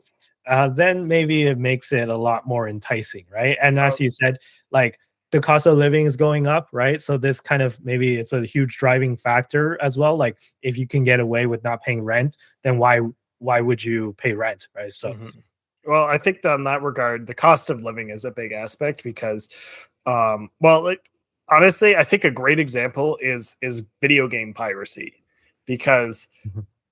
video game piracy, when Steam became a major thing, video game piracy tanked. It went way down because there was a reasonably priced alternative option that was very convenient and very efficient, that people could use instead of pirating the game. So similarly, if our housing rental costs are reasonably priced with reasonable landlords, etc., then and everything to that, like, in that regard, and it's easier to get into a rental property, then the number of people choosing to do that will reduce, because of the fact that a lot of the time the cost problem is a major factor in that decision to do what is essentially an illegal act. So if our cost of living wasn't so unreasonable, I think that you would see a lot of people who may have done that at a higher cost of living choose to just pay the rent and not deal with the hassle of, the landlord yelling at them, etc., blah blah blah blah, right? yeah, I totally get that. And on that topic, on the cost of living, I think I don't want to make this a political issue, but let's just say that a lot of these instances of people squatting have happened in so-called blue states or blue cities, right? Like places that are traditionally more left-leaning. And we all know that places that are more left-leaning are more, kind of geared or biased towards the tenant, and like, they're more against the landlord side, right? And in this case of the New York City one, I think I was browsing through Reddit, which is known for being a very left-leaning place. Let's just call it what it is, right? Unless you're on a conservative, specifically subreddit, If you go to any like major news pages and news subreddits, I think you'll find that overwhelmingly it's left leaning, and you know, a lot of people were kind of almost, I would say, on the squatter side, because this woman who was the landlord of this you know, Queens, New York property, she inherited it from her parents, right? So it's worth $1 million, and the argument is kind of like, you know, she's the landlord because she inherited all this property. She didn't, you know, pay for it herself, and she didn't like kind of work for it. So it's like, you know, people who are squatting are people who are just kind of down on their luck, and they can't, and the cost of living is too high, and they can't find anywhere else to stay. So then it's kind of like a rage against the system or rage against the machine type of argument. Yeah, like you'll find a surprisingly, like a worryingly high amount of people who are actually for you know, squatting and like taking over and taking down the landlord. So my question to you guys, and maybe we'll wrap up with this question, and then we gotta actually we gotta move on. There's one more story, but just very quickly, do you think of this? Do you think that like the left right divide in the political side is also an aspect of this, of like, you know, how uh left leaning individuals, they want to like take down the system, they want to take down landlords, so they're like actually electing to take the side of the squatters? Like, do you think there's any logic to that, or do you think that that's ridiculous? Um, it's hard to say. Like maybe there's like certain regulations that a left-leaning government will have versus a right-leaning government that in both cases you can find specific loopholes for like certain sides, but um it might have a direct like relation to like squatting, but maybe not at the same time. I'm not sure. I guess maybe it does have a bit to do with the political like sphere, but at the same time, no, I'll say that. I think that left-leaning governments are more likely to have more reasonable, more lenient tenancy laws, and as this case, the squatters' rights basically being a factor, which, assuming everyone is being a good actor, these laws are not necessarily that bad. But the problem is that there are a lot of bad actors out there who will do things that will basically ruin the value, ruin it for everyone else, right? And so, you know, we have these squatters, etc., being basically ruining the impression of something that should by and large be something that is like helpful for the population at large. And that's a lot of the problems I find with when the left is pushing for a lot of these more lenient perspectives on stuff. It's that they have a tendency to assume everyone is going to be a good actor, and there are a lot of bad actors out there who are going to basically abuse the system. And they basically seem, the left tends to give them a free pass, which is also not really fair to the people who are, you know, being reasonable, being good, and like just trying to do what they have to do to survive, right? So I think the left has good ideas on this front, but the problem is that they can't, their ideas are not going to work because of the number of people who are willing to just abuse the system. And then at the same time, the extreme left that's like down with landlords, etc. I'm just like, you know, private property is something that is very important for the functionality of a society in which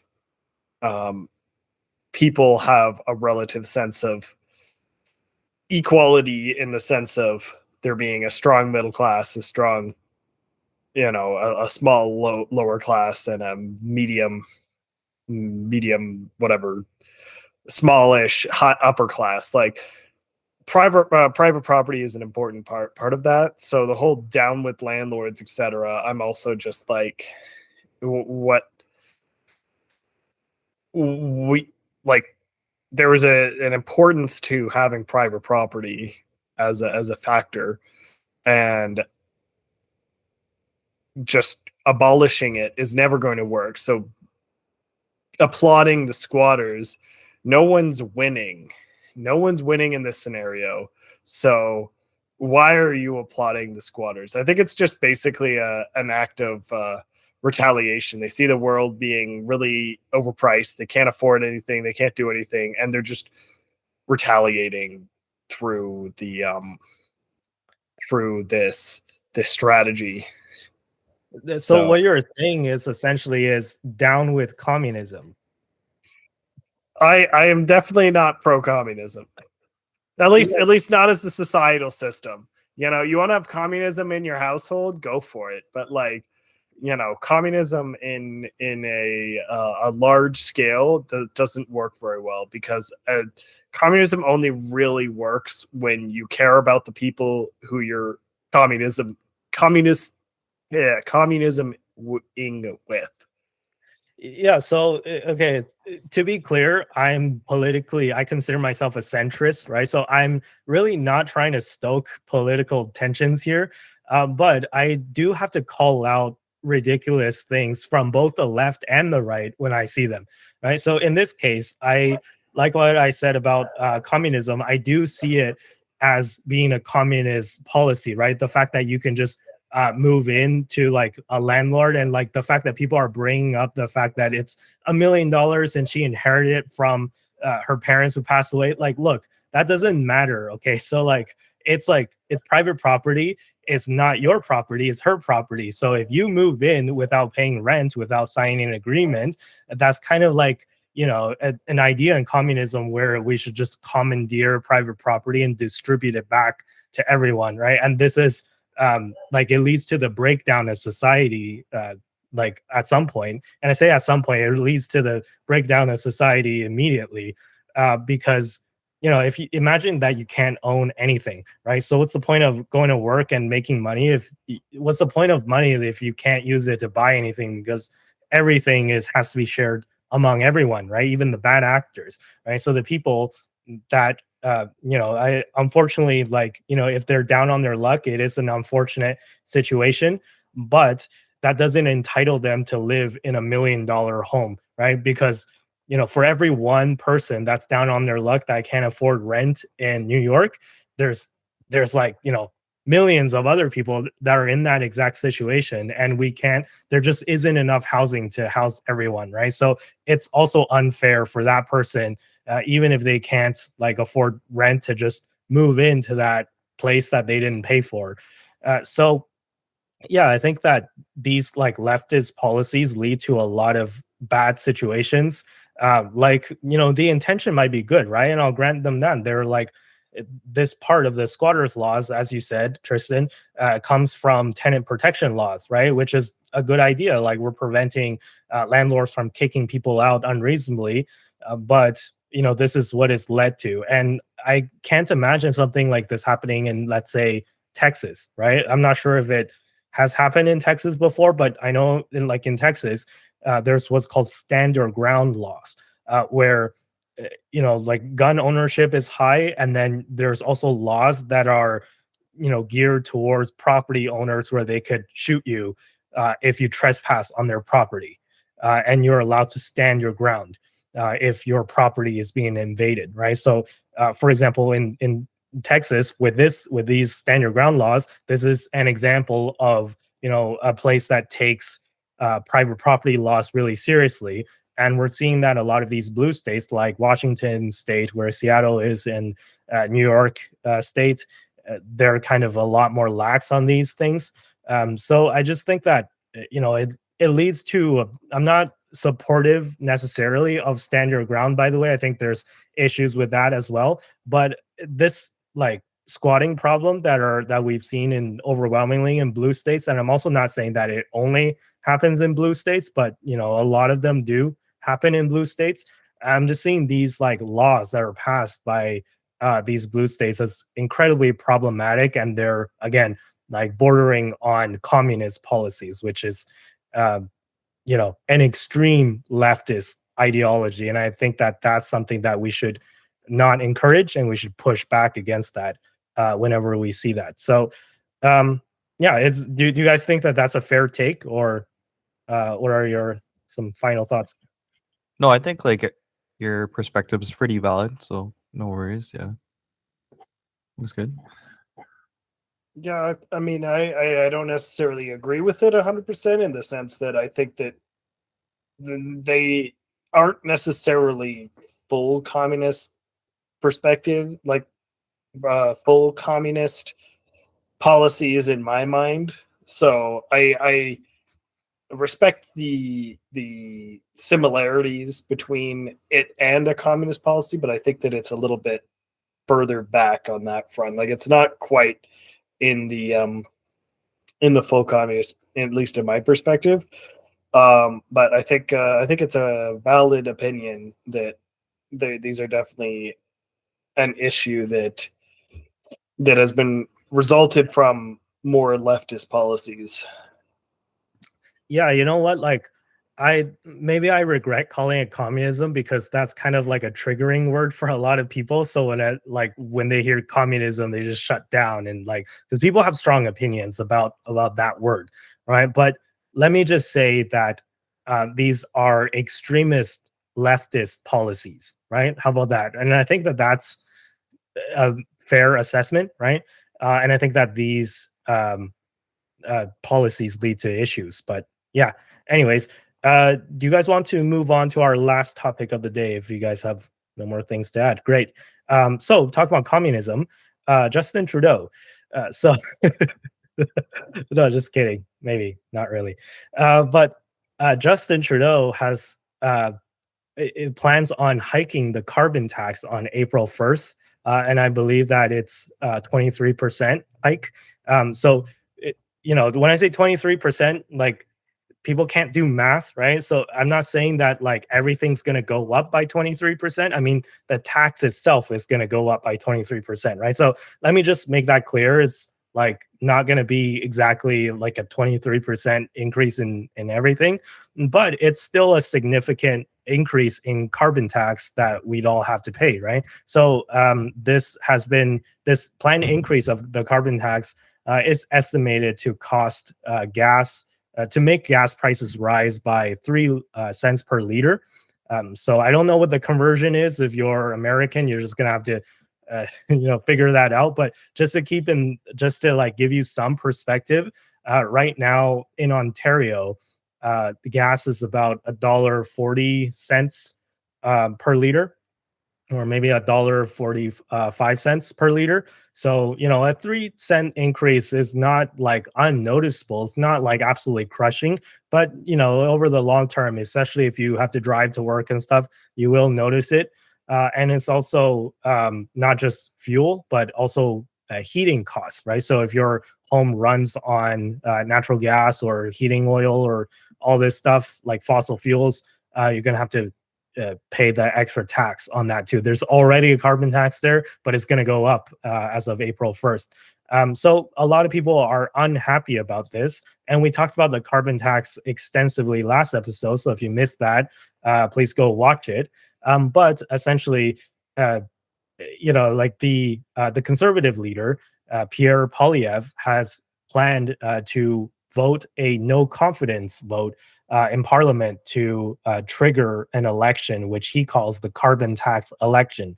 Now, before you guys get excited, this is mostly symbolic, because right now the Liberals, who's Justin Trudeau's party, along with the NDP, who's the, I guess, left-leaning Democratic Socialist Party, and they together hold a majority in Parliament, right? So if they band together, they could defeat this motion. And I think literally like 30 minutes before we started this podcast, the news came in that this motion was defeated at the hands of everyone except for the Conservatives. Basically, the Quebec Party, the Bloc Québécois, also voted against this non-confidence vote. So they voted to keep Trudeau for now.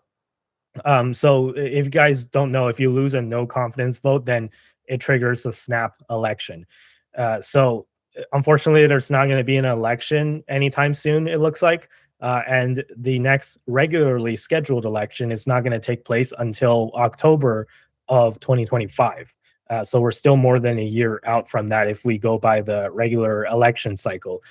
So this is disappointing news for conservatives and Pierre Poilievre and also everyone who hates the carbon tax, which I think includes pretty much all of us here on this podcast as well, for reasons that we went through. But we'll go through a little bit more, maybe right now, actually.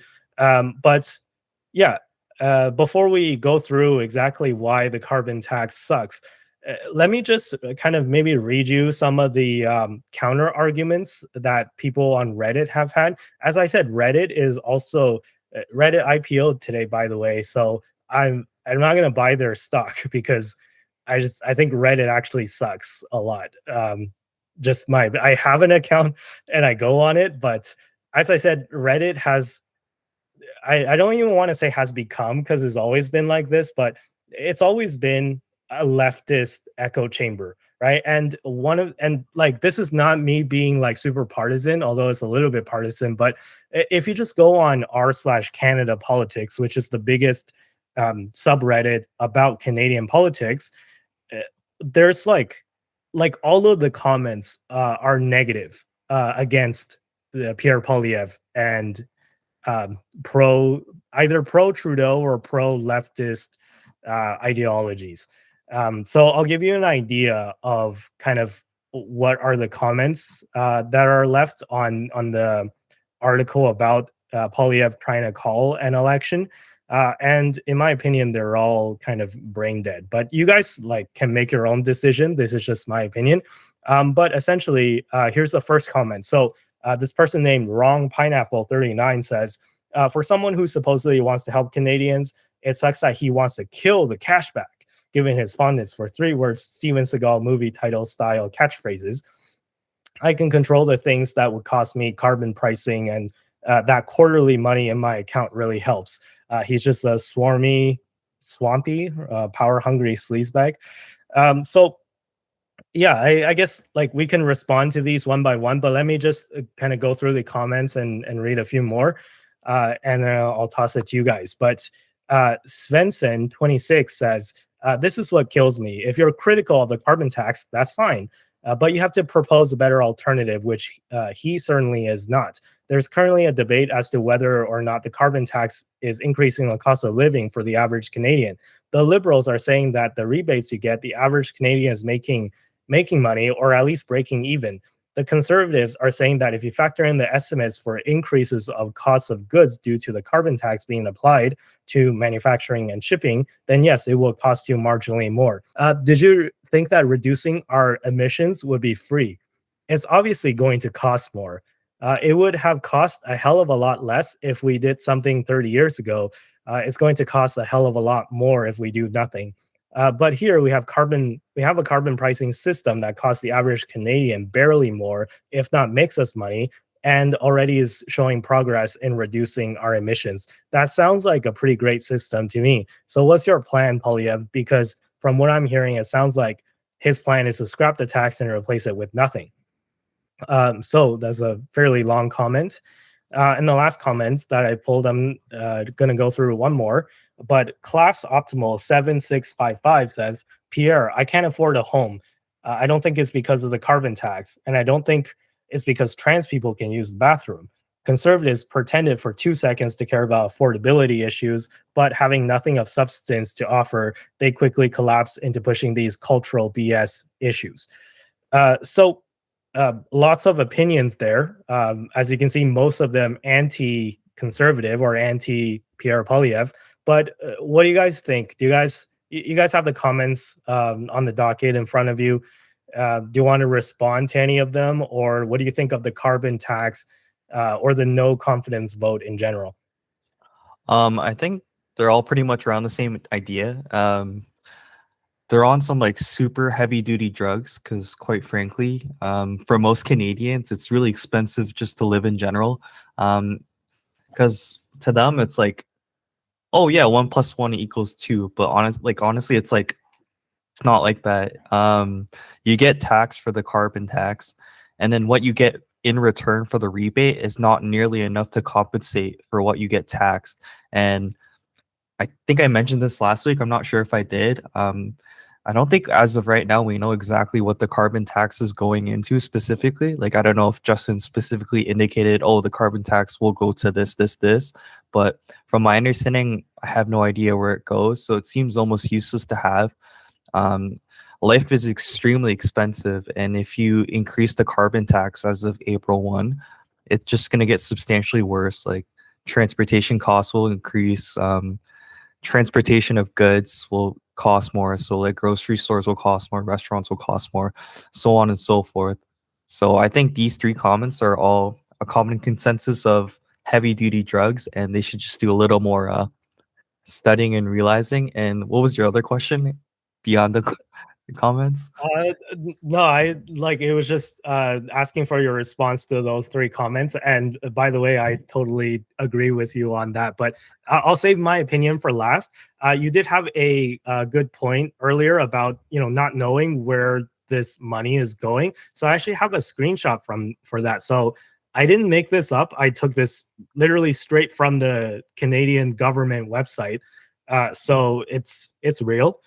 You guys can go on canada.ca and search for it yourself. So if you scroll down to after the comments on your docket there, it says right there, right? So carbon pricing proceeds. All direct proceeds from the federal pricing systems are returned to the province or territory where they are collected. These provinces and territories with their own carbon pricing system use the proceeds as they see fit. So basically they said nothing, right? Like they said, we're going to let the provinces use the proceeds as they see fit. So you're basically trusting Doug Ford to allocate the money for an environmentally just cause if you're in Ontario, which I don't think like anybody really likes Doug Ford, but it's like even conservatives don't like Doug Ford, but you're trusting him to allocate that money, which is like, okay, if you guys are in Alberta, you're trusting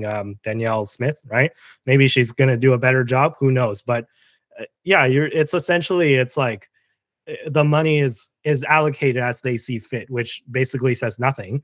And then if you go down to the part about the rebate, so it says approximately 90% of the fuel charge proceeds are used directly to support families throughout Canada through Canada carbon rebates, delivered quarterly by check or direct bank deposits. And 8 out of 10 households get more money back than they spend on the fuel charge. So yeah, basically there's no stipulation as to what you can use the money for. So once you get the money, it's literally up to you as the individual to decide what you spend the money for. So you're not necessarily going to always spend it on carbon neutral or carbon negative policies. In fact, I think we mentioned this last episode. I got the credit, and what did I do with the money? Right, I bought steaks and I got a tank of gas. So yeah, this is what the money is being used for, to answer your question, Dom. But let me pass it to Tristan now. So what do you think of the comments that we just read? And what do you think about the carbon tax in general, and just your thoughts? So I just want to start us off by saying that the Sevenson comment, the long comment, I think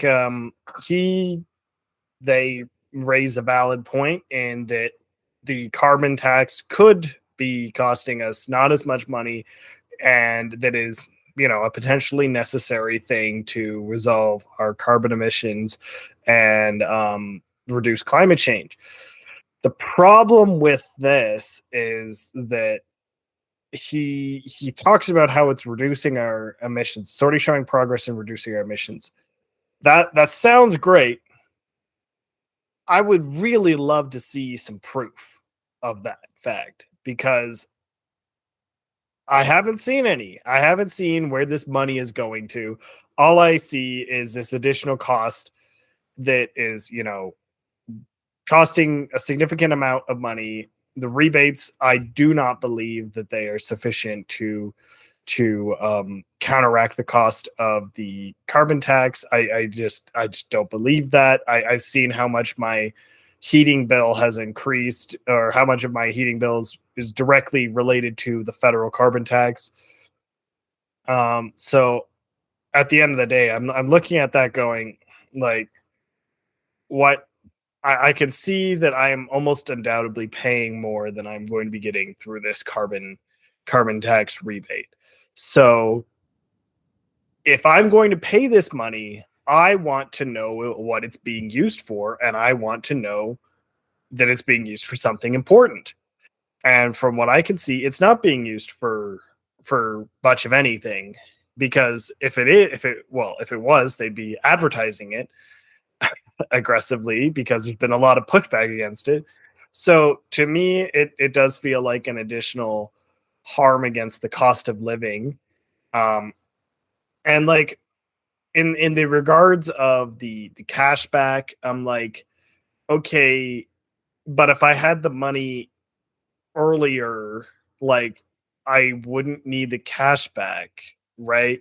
So if I didn't have to pay an additional $100 a month in carbon tax on my heating bill, I could go, oh, that's $100 a month that I could spend on other things, instead of having to wait for the cash back to get doled out at the discretion of the government every Q4.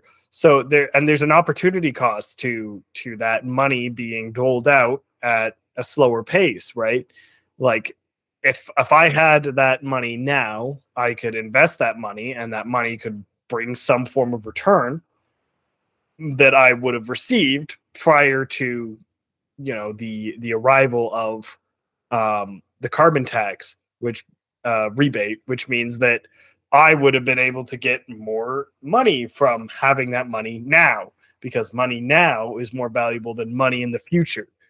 So the cashback, and also, to be clear, the carbon pricing, it's not that easy to control. When I look at my NMAX bill, most of the bill for heating is not variable expenses. It is fixed expenses. I have to pay it whether I use more gas or less gas. So I can turn my house heating all the way down and I still pay more money. So what's the, like, I can't control that. I have to heat the house. It's Calgary in -17, -30, we have to heat the house. So I have to pay for this. So it's like, you have to understand that this is increasing the cost of living, and that's just the stuff that I can directly see that I'm spending the money on.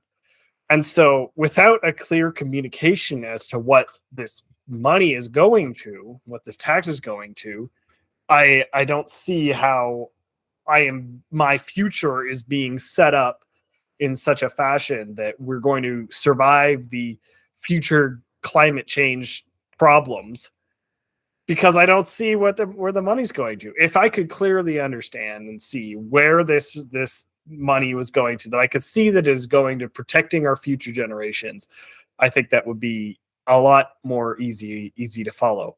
And that's kind of like Sevenson's point there, is that he's trying to say that it would that it's important to do so that we can protect our future, but he throws out that it's showing progress in reducing our emissions with no proof. If it is, I need to know what's doing. And the last point about being unable to afford a home, I don't think the carbon tax is helping your ability to afford a home. I'll say that. Like, I don't think paying more taxes is going to help you afford a home. And then the whole argument for them caring about affordability issues, like, I'm pretty sure the only thing Pierre talks about is housing. Like, not actually, but it's like his main talking point. I understand if you want to criticize him for some of his policies on other things, but at the very least, and again, we don't know what he's going to do when he gets in power, right?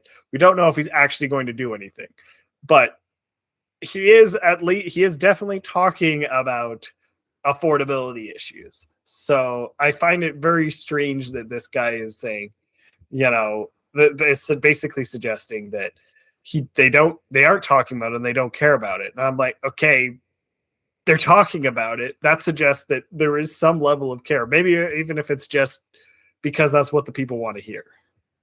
So it's just yeah, as Dom would say, hardcore drugs. These apparently guys are smoking. But yeah, I mean, so I think it's worthwhile for me to maybe go through the comments and respond to like these comments individually as to what I think. So bear with me here. But the number one comment, wrong pineapple, good name because she's wrong. It's okay. So here's the thing, right?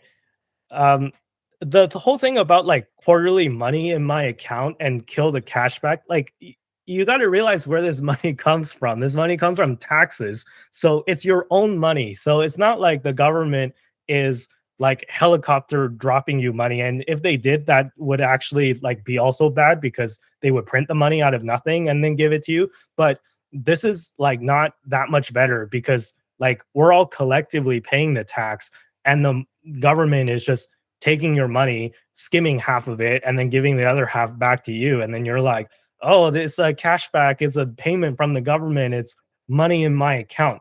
Like, again, it's your cost of living, your expenses would be lower if they just didn't have the tax in the first place. And I think that this is just something that people don't understand about economics. It's like they complain when the grocery store raises prices.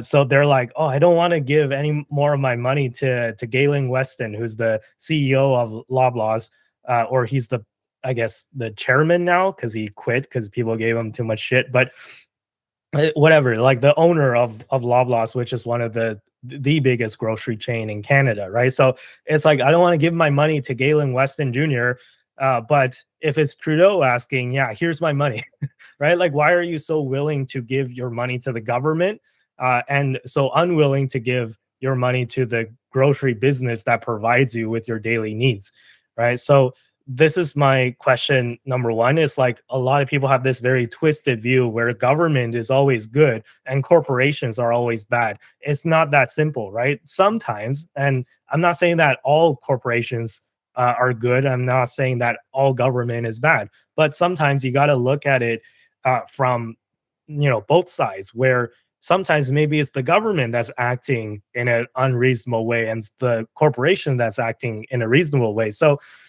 I don't think this person has thought through that kind of dynamic where, the government raises your taxes and asks you for more money. You're like, here's my money. But if, your grocery store asks you for more money, it's like, oh, this Galen Weston is a sleaze bag. He's just an a-hole or whatever.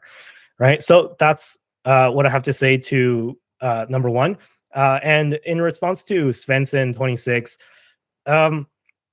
man, a lot of things here. So where do I even begin? It's like the Canada in general. I think I read somewhere that Canada accounts for like 2% of global carbon emissions, right? So it's like I think there's a debate that we need to have as to how much responsibility everyday Canadians should bear for climate change. Right. I understand that we're a developed country. I understand we're one of the richest countries in the world, but there's some nuance to that as well, right? Where a lot of Canadians are struggling just to put food on the table. So yes, we are one of the richest countries on earth, but a lot of people are not feeling exactly that rich at the moment. So that's something that we need to keep in mind. It's like, how much should it cost more, right? So like that person, Svensson, says, all I have to say is, so what if it costs more?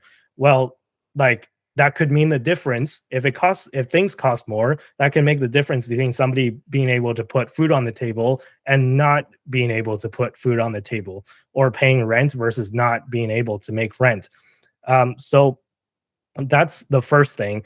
And the second thing is I kind of disagree the idea that it costs the average Canadian barely more. So I don't think he's taking into account all the secondary effects, right? So maybe he's in a position where he doesn't have to drive to work, so he doesn't have to fill up his car. He doesn't pay for his heating, his own heating costs. So maybe he doesn't see the heating bill.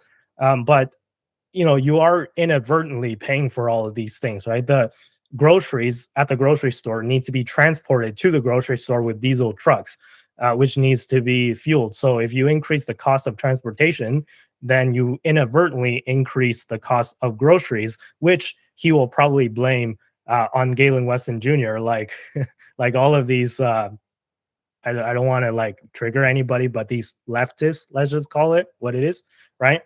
What the extreme lefties say. It's like, Galen's price gouging us, but what if the price is going up because the cost of transportation has gone up because of this carbon tax, right? So that's just my question that I have to say, that I have to ask is, at what point, like, how much responsibility should the everyday Canadian bear for climate change? And are you willing to sacrifice your lifestyle now in order to save yourself from this future, kind of disaster, right? And I'm not saying that climate change isn't a thing. It definitely is a thing, right? And it's a thing that we need to address.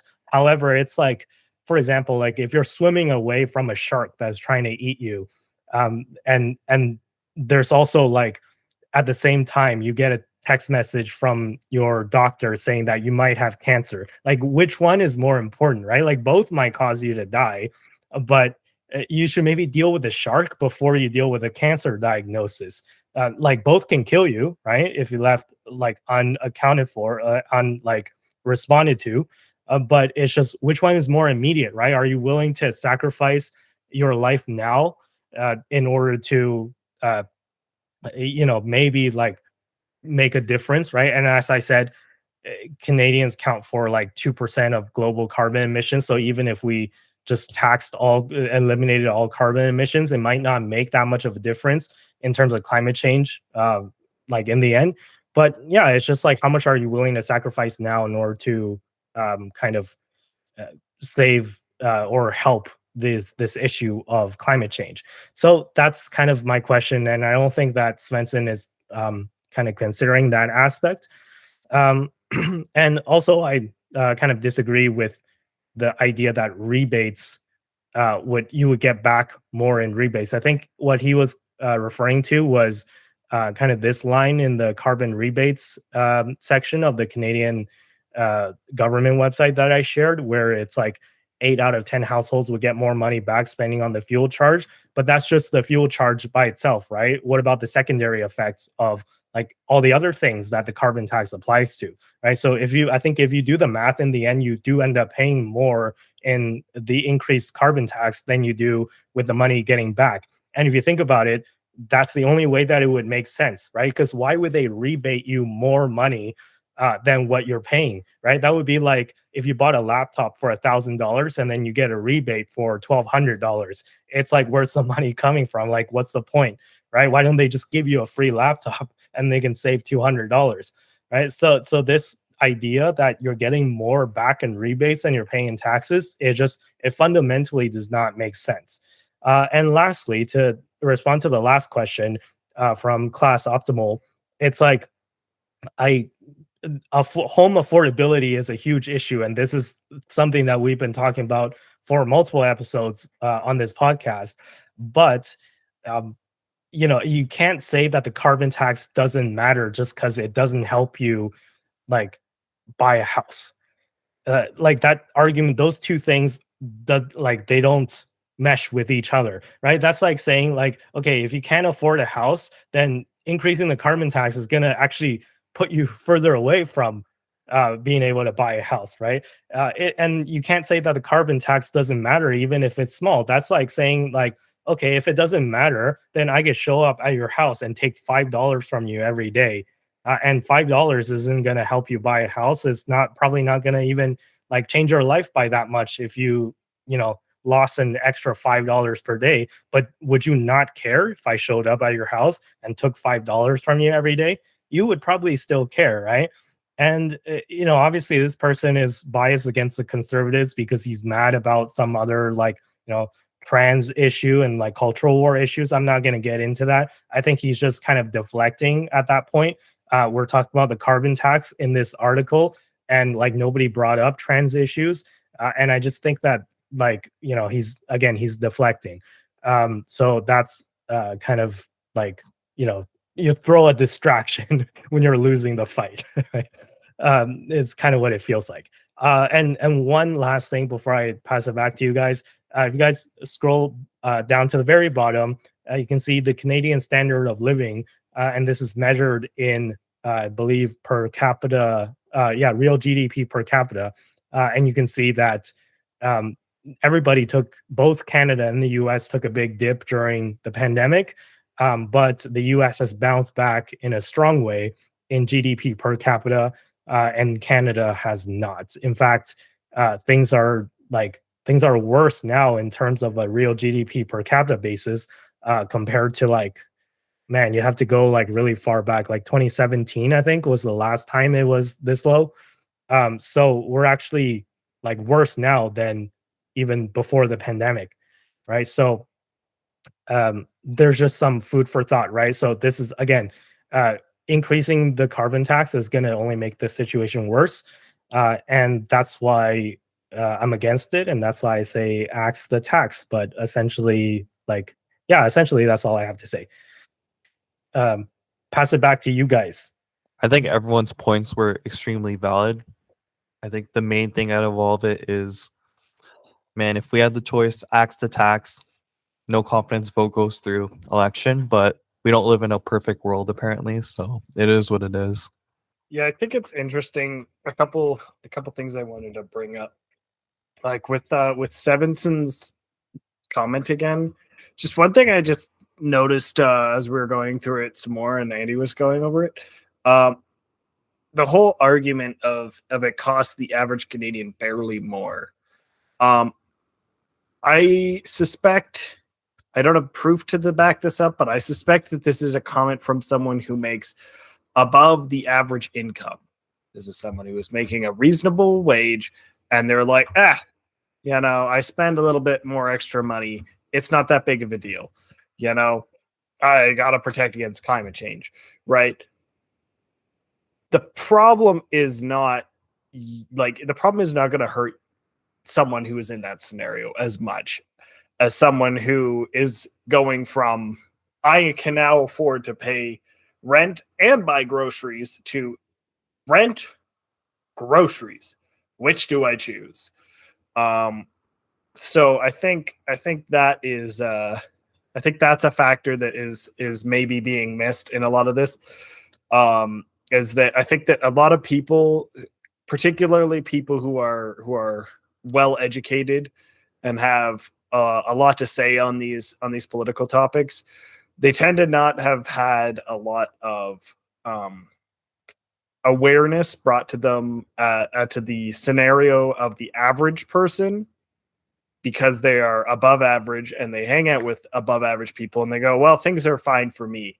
But if you look at the average person, and then there's also the people who are below average in terms of income, you'll see that they are being squeezed very, very much so, at a much greater degree than the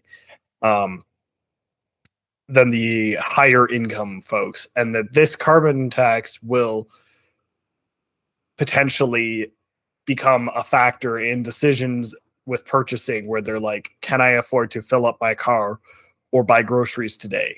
And I think that's a big factor that they're kind of missing.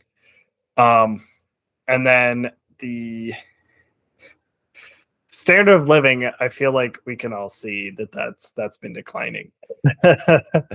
I think every single one of us has woken up and been like, yep, life is a little bit worse than it was.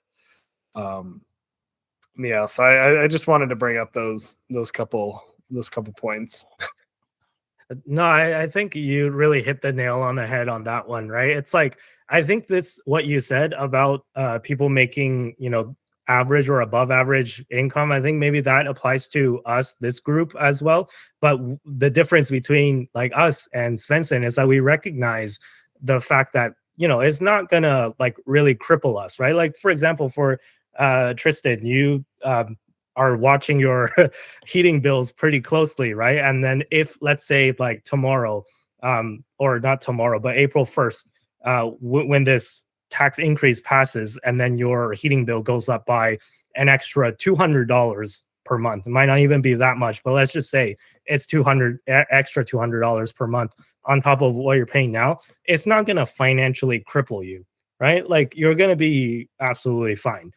But it's like we have the kind of the wisdom to recognize that it's not about us. Like it's not about you, Tristan, personally, right? It's not about me, and it's not about you, Dom, either. It's about like the people that are kind of on the edge, where maybe a $200 or even just a $100 increase per month in what they need to live, i.e., heating their homes, just that will maybe make the difference between putting food on the table and not putting food on the table, right? So it's kind of like like Svensson is volunteering us all for this increase in like the cost of living without, I think, really thinking about or getting the approval of the people that are gonna experience the negative effects of this the most. I think on that front, the line that at which people are at where we are close, like the line at which people are at where it's like an additional expense is a big major problem. I think that line is there's a lot more people who are walking that line now than there were in the past. Like I think there's a lot more people who are a $200 a month bill away from buying filling up the car or buying dinner, right? And I think that's something that we aren't taking into account. Like I don't think these people are necessarily aware of how tight a lot of people's budgets are. And yeah, I think it's very much like, as we said, like I understand that an additional cost to my heating bill is not going to affect me financially long term, realistically, that much. But I can understand as well that there are many people out here who that additional cost would sink the ship, theoretically, like metaphorically. So Yeah, yeah. Tom, you were gonna say something? I just wanted to add something. So in like a perfect world, for example, if let's say, for example, the economy is doing extremely well and you're able to like lower interest rates, I guess you can kind of argue that the carbon tax would be reasonable on the condition that the government tells us exactly what they do with the carbon tax and where it's specifically going to go. And if it seems like an approvable thing, yeah, sure. But I think the issue right now is that bank interest rates are so flippin' high and the cost of living is so expensive. Inflation's through the roof, and people are just scraping pennies in order to be able to pay things like what you guys were saying. I think maybe now is not the time for the carbon tax, axe the tax, and arguably bring it back under a different economic circumstance. And that would be the move. I think axe the tax for now. And yeah, Tristan, go ahead. Yeah, I just wanted to say that I think you're right on the money in the sense of like I'm not even necessarily opposed to a carbon tax. If the carbon tax was being used for something and I could see what it was being used for and I could see that it was helping our future, I may even be for it. The problem is the optics of it, and then the fact that we're clearly in a scenario where cost of living is shooting to the moon. No one can afford anything. It's really not the time to be increasing a tax that is already going to be costing us a lot of money. You want to put the tax on at a later date with clear optics as to what it's being used for, potentially go for it. You know, I'm not even necessarily like, I'm not even sitting here going, this carbon tax is a bad idea. I'm really just going, I don't know what it's used for. Everyone's broke. Why are you making life more expensive? And I'm just like, Nothing but facts. Yeah, No, there no, it is. totally. And like, going back to that comment, it's like the person was like, did you think that reducing our emissions would be free? It's obviously going to cost more. I think that statement is just, quite frankly, incredibly insulting. And as you said, Tristan, this is probably someone who's sitting in their $1 million or maybe even multi-million-dollar suburbia home in the GTA or in Vancouver or somewhere like well off. That's like, okay, who can't afford 3 cents extra per liter of gas? Who can't afford $100 extra in heating costs, right? Like it's gonna cost you barely more, and you just have to pay up to Daddy Trudeau because he says he's gonna use the money to make the environment better and make the birds sing again and make the snow go away or whatever, whatever it is that the government says that they're gonna try to do, but we haven't seen any evidence of them doing. So yeah, I quite frankly find that insulting to everyone who is, as you said, Tristan, on the edge of being able to afford things. And it's just there's got to be a better way, right? And it all goes back to my point of, why do people trust the government with this money when they're not willing to trust the grocery store, right? Like if you spend more at the grocery store, you automatically think Galen Weston Jr. is going to go and buy a new yacht. But if Trudeau increases the tax, you think that, oh, Trudeau's definitely going to use this money for something meaningful. It's like, well, why? Like I think that statement needs to be justified, and you need to find actual evidence. And it all goes back to just like the cost of living in Canada and how it's a huge problem right now, and we don't need to be making it worse. So anyways, that's a lot of stuff that we've mentioned. Does anyone have any final comments to add before we end the show? All right, so if nobody has anything more to add, then I guess we can end it here. Let me kick it to you, Dom, for the outro. Alrighty, so I hope you guys enjoyed today's podcast. Be sure to subscribe to this channel on top of our Clips channel. And with that being said, peace out, guys. And yeah. Have a good one. thanks for watching. Don't forget to like.